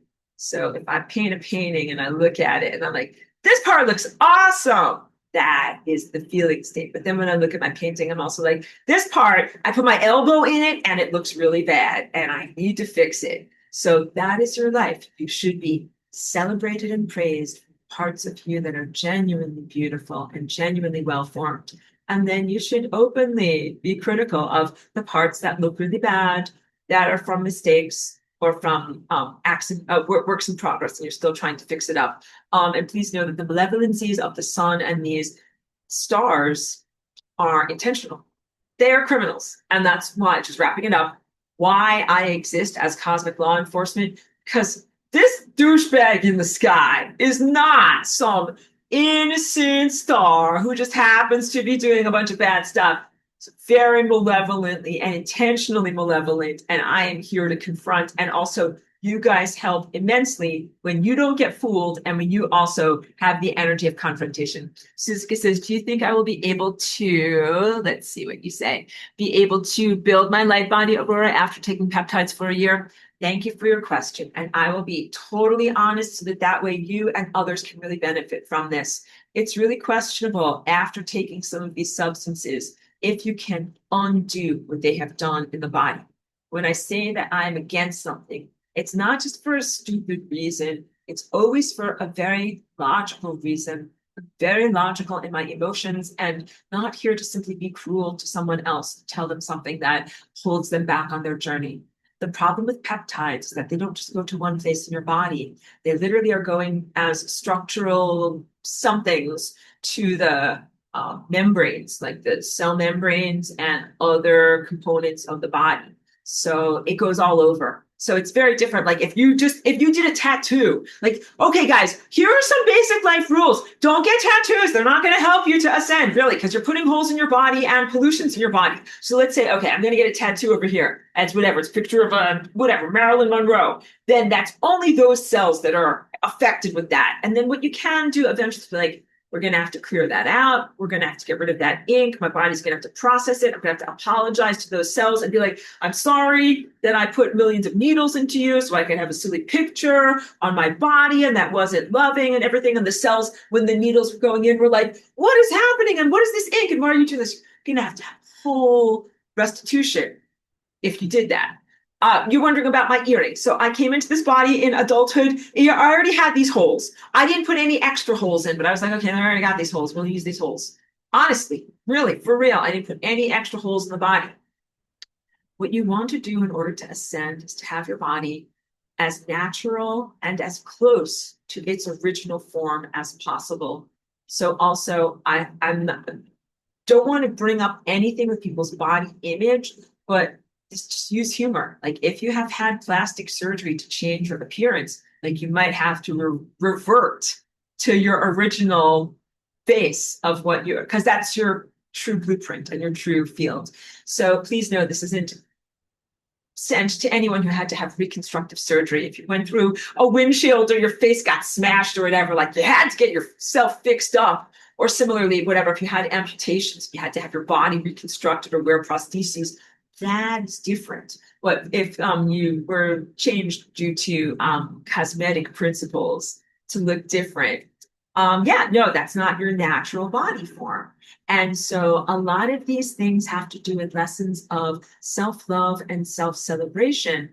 Some things would be easier to change. Like whatever, if you had your fingertips artificially lengthened for beauty purposes. Be like, I have them artificially lengthened through plastic surgery. That is easier to deal with than something that is systemic, the whole entire body. And the use of peptides in order to lose weight is not advisable, goes beyond issues of functionality and looking better. It kills fat cells. Instead of them being alive in the body, it makes them dead. And some of these Hollywood people that you're looking at, although they are very slender, I don't think that they look good at all because their body fats are dead. And so the best way I can say this is when you're in the moment of ascension, light flows through you and it highlights everything. Like, let's say you have an insulin pump or whatever. It's going to be like, what is this weird contraption you have? And you'd be like, oh, yeah, that's that thing that I had implanted to try to keep me alive. You're going to have to negotiate or not negotiate, but like you're going to have to like speak for the things that are in your body. You'd be like, oh, yeah, like I didn't have a tooth. So like I had an artificial tooth put in there. Like these are understandable things. But like as the light flows through, the areas of the body that are unnatural are highlighted, and then there's friction. And the friction is like the incineration of stuff that shouldn't be there. So you got to figure out some way to make it be the right way. And if you don't make it be the right way, you become a ball of friction. And if you're a ball of friction standing next to and connected with everyone else through 5G, also slow other people down. So there's a lot of problems here. And I really think that the Ozempic has been created because 5G is causing a lot of body inflammation, and people are gaining weight and they're not absorbing their food, and their whole metabolism is really shot. It's a lot of assault on the mitochondria and on the glucose and ways people use glucose in their bodies. But the solution of giving people Ozempic, I don't know if that is what you've taken, but I just use that as my collective because I'm not that educated. But lots of people are taking it in the world, and it's an injection. Not only that, so how are peptides made? They make a fake plastic structure for the molecules in a lab. They put molecules onto the fake plastic structure. They dissolve the fake plastic structure with acetone. You have left like a molecule, and you put that inside of your body and be like, I did not earn this molecule. Like, I'm so disheartened because so many people are using this in the gym as a type of steroid. Again, this is not against you, but this is to talk about. That's so good. I can just speak freely, permission to speak freely, as I like scratch at myself here. So some of these gym bros want to get so swole and they want to get big and they want to take steroids or whatever. So the peptides are the newest craze, and they get them from China, and it's all unregulated. The Chinese are putting questionable nanotechnology in there too. So please know that that's anything that people are injecting these days has nanotech in it. You don't want to inject anything, and that's including dental anesthetics, spinal, anti-inflammatory stuff in your knees and your spine, any of these things that maybe you used to be able to get from a doctor and that helped you mildly, you now have to presume are full of corrosive nanotechnology. They're the opposite of essential, because as the light flows through, it highlights the nanotechnology. And it's like, oh, that's all that fake shit inside of me that shouldn't actually be there. So you should do everything you can to be as natural as you can in your body and not let these structures proliferate. So I think that the Ozempic was done to further assault the planet. Earth is really under bad assault here. Our bodies are under bad assault. Our communities are under bad assault. And to take people, like, they hadn't done all of the injections like against COVID-19. Like, we have too many uninjected people. Why don't you get them with the fat injections? Be like, yes, I'm doing like the evil face. Get these people to inject themselves against fatness and use these Hollywood vampires as an example to be able to be like that. And so none of this is healthy or good. And the gym bros that are using this are really attacking their fascia. So you're gonna have dead fascia. And they think that it makes them look great and fit and healthy, but it's the antithesis of great and fit and healthy. So the things that you want to do are to cultivate your body in the most natural way you possibly can. Eat food and drink water that doesn't have nanotech in it. Do your nanotech purging process. It would be preferable to be mildly overweight than to take or ingest an unnatural substance or do something really unnatural to yourself to try to get rid of the excess weight. And I recognize how much some people struggle even while eating nutritive food and getting good exercise. I recognize it's not always that easy for everyone. It is still preferable to be blah, blah number of pounds extra than to do some of these different procedures that are very unnatural to try to be slimmer. And there's so much in our world right now about judgment from the asshole douchebag son about your food and about whether you should ascend and about whether you should be eating food, because some of the extremes of that mindset go into people who have eating disorder, and they internalize it as God doesn't love me if I eat. I'm unworthy if I eat. I'm unworthy of food. And food is love. Food is love. And so what I will encourage and continually tell you, and part of my notes from 10 years ago is all about food, is to please be in gratitude for your food. Gratitude is a type of blessing. And if you can muster the strength and the energy, try to bless your food when you eat it. So I'm sometimes so embattled, like I can barely focus and life is very, very difficult. But I do try to be like, wow, I'm so happy that I'm on the good timeline where I have non-radioactive water and, like, whatever. I just bought some nice fresh bananas, and we have petroleum that can bring in these bananas, ship things in. Like, I am in gratitude. I'm in gratitude that my dog has like her favorite flavors of good stuff that, are digestible for her. So we have to be in gratitude for these things. My own appetite these past couple of weeks, it's been so difficult, very, very difficult to eat. And I usually do eat a lot and I feel my body like an athlete, but there are times when the 5G is so much that it feels like I'm hungry and I want to eat, but my body is not interested in food. Food seems very unappealing. And that's even like, some of my favorites, my most tempting good foods. So the unappetizingness of food is also part of this imprisonment and general reduction in the quality of life. Like, I used to have much more celebration in my moments of eating than I do now. And when I read my notes from years ago, I'm like, oh yeah, because you know what? It used to be a lot easier to eat, have a rapport with the sun, and have a rapport with my light body. And now the 5G has reduced the physical body to just being like a meat container. And that means that all of these complex cell-to-cell metabolisms and where food goes aren't being done. The complex dances, the complex molecular dances aren't necessarily happening. And that is non-optimum. Brenda says, good night, Master Aurora. You're so beautiful. Thank you very much. It's huge gratitude and thanks as always. Love and strength to Cheeky too.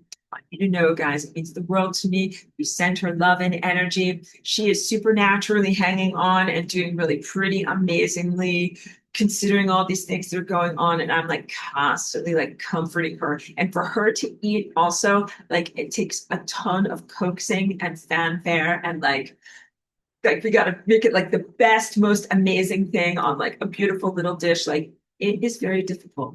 So I share that with you in case you're having any of your own challenges. The quality of life right now is very low.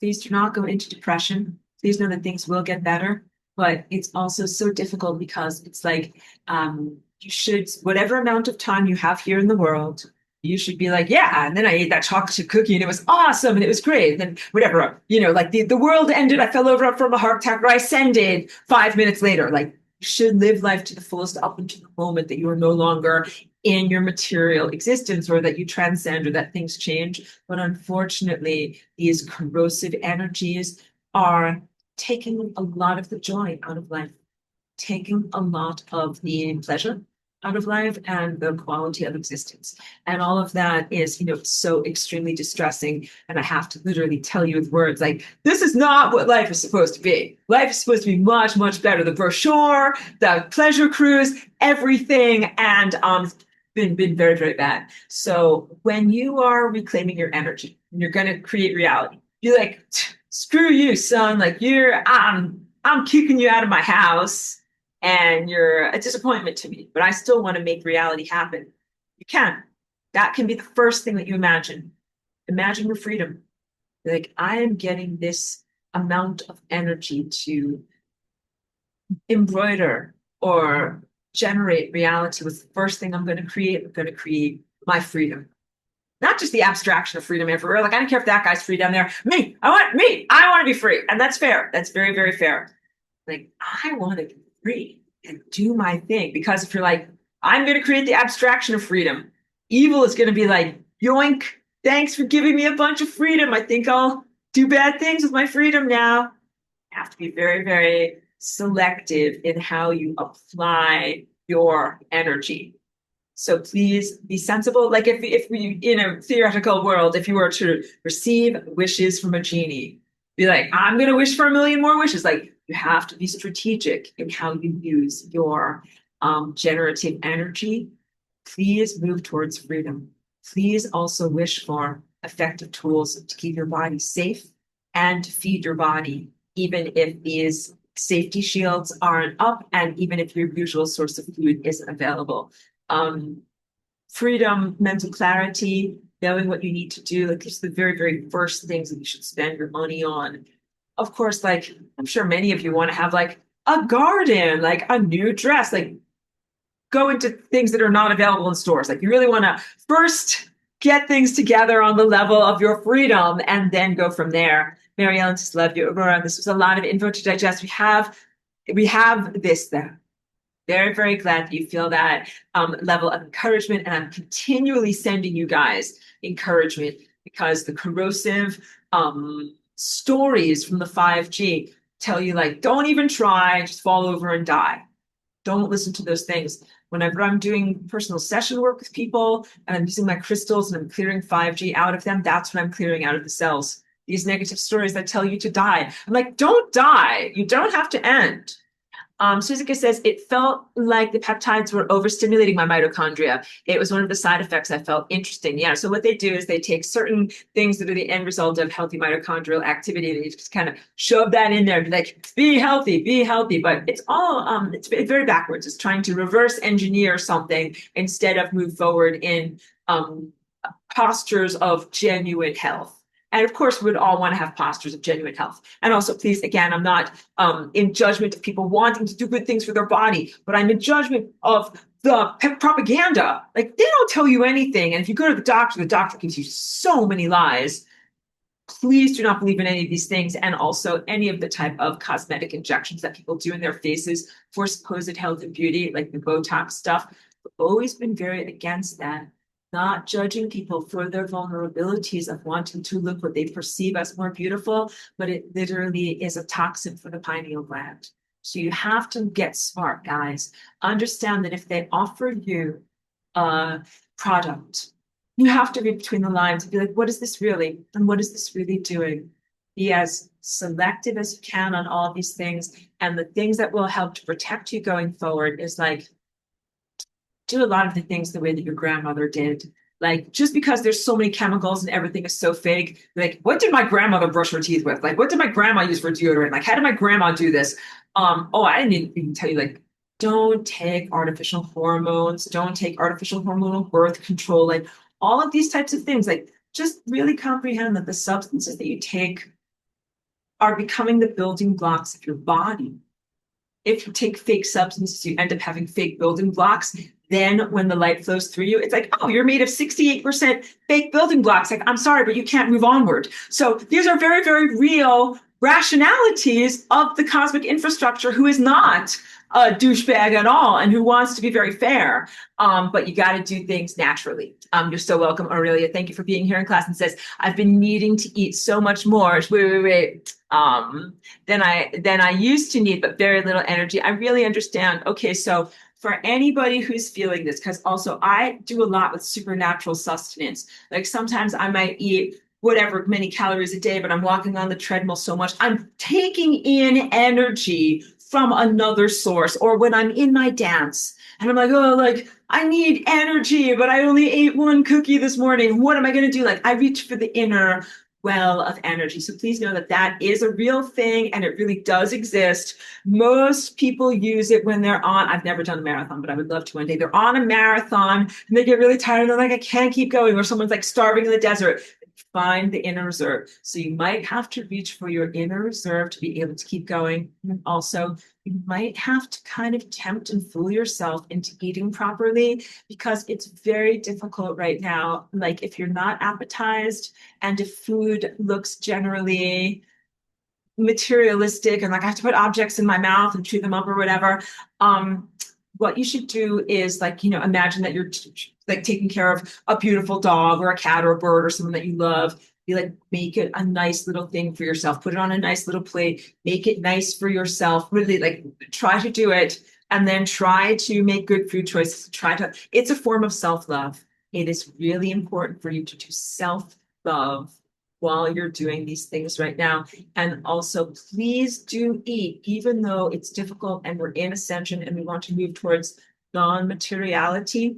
We still do need food. And this is also, I'll just kind of end on this weather report. Thank you very much for like being with me, because I know that I gave a very non-linear, fragmented, and like I'm all over the place, and I really appreciate that.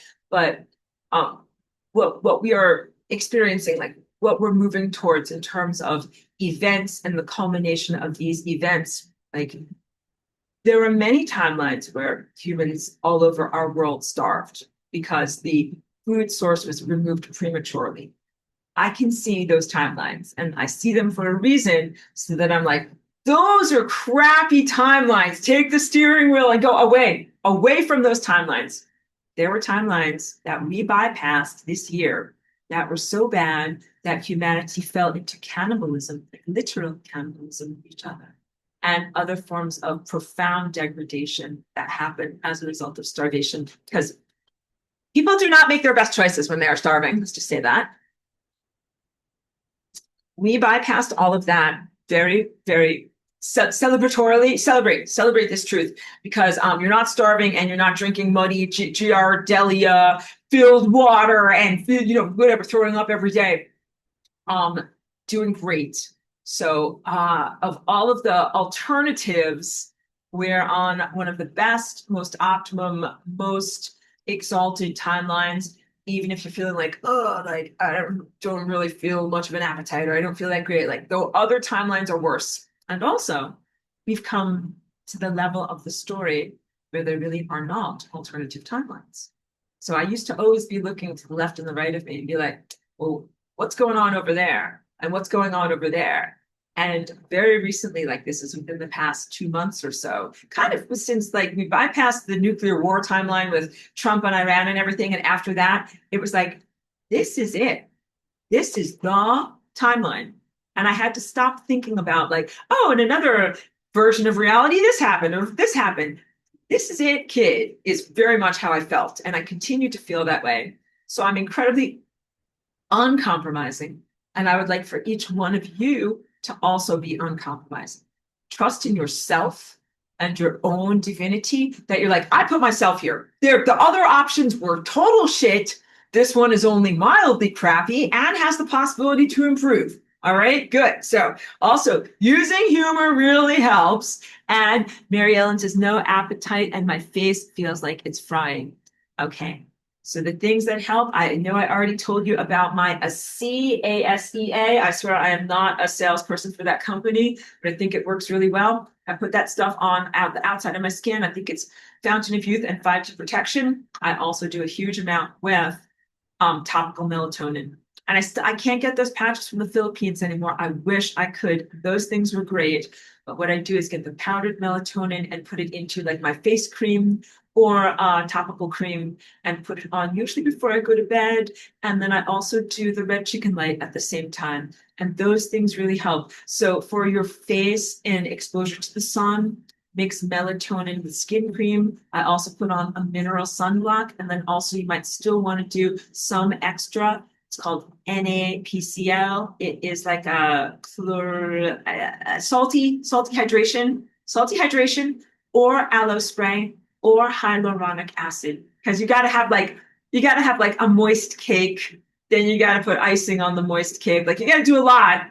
All of this really helps. And then also, you guys know I'm big on my structured water, and I used to get those crystalline drops from Patrick Flanagan.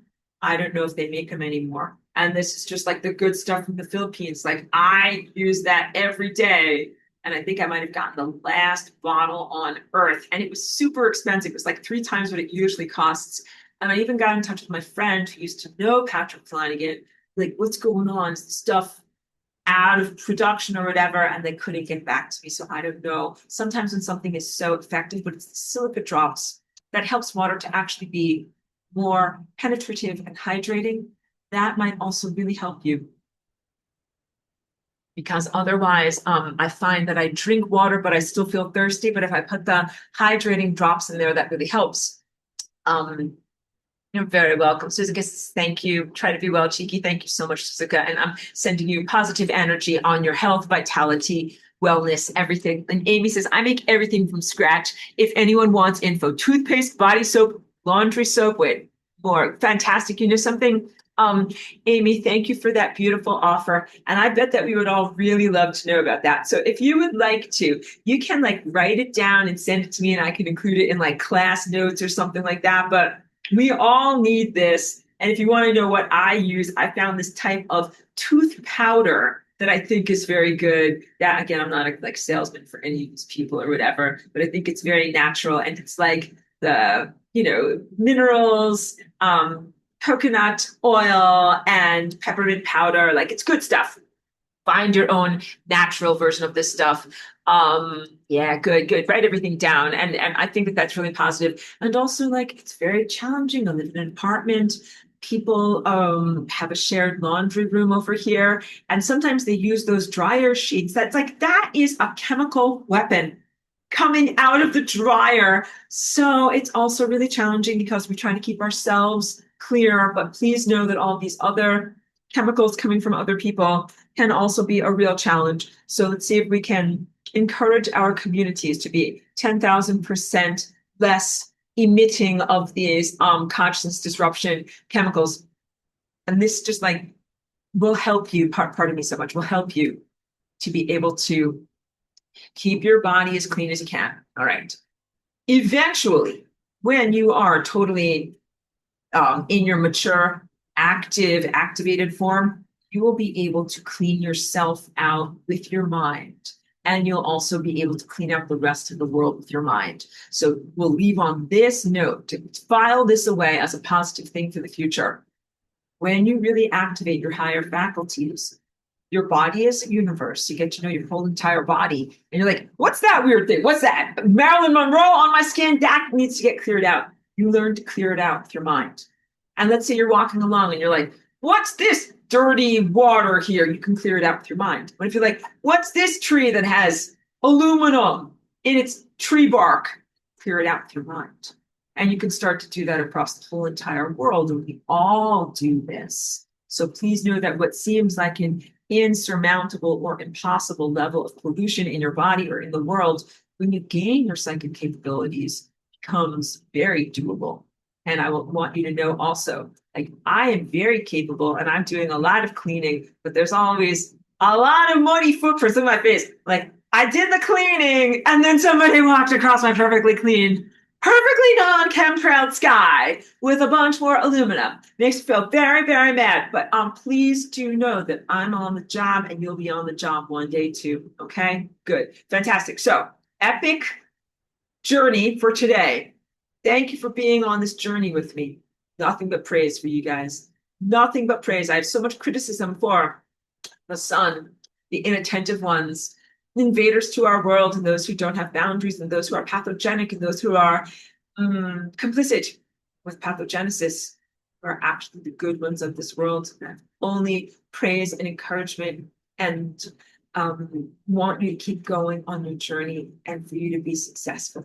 And if you don't get good encouragement from the stupid fucking sun, I will tell you to keep going. Keep going, okay? Good job, everyone. All right, good. So we literally need to keep going. Everybody needs to have food, water, protein, hug and kiss your dogs, cats, and horses, and everything else that's positive and good for your everything. All right, good. Michelle says, wow, back in time to say ciao.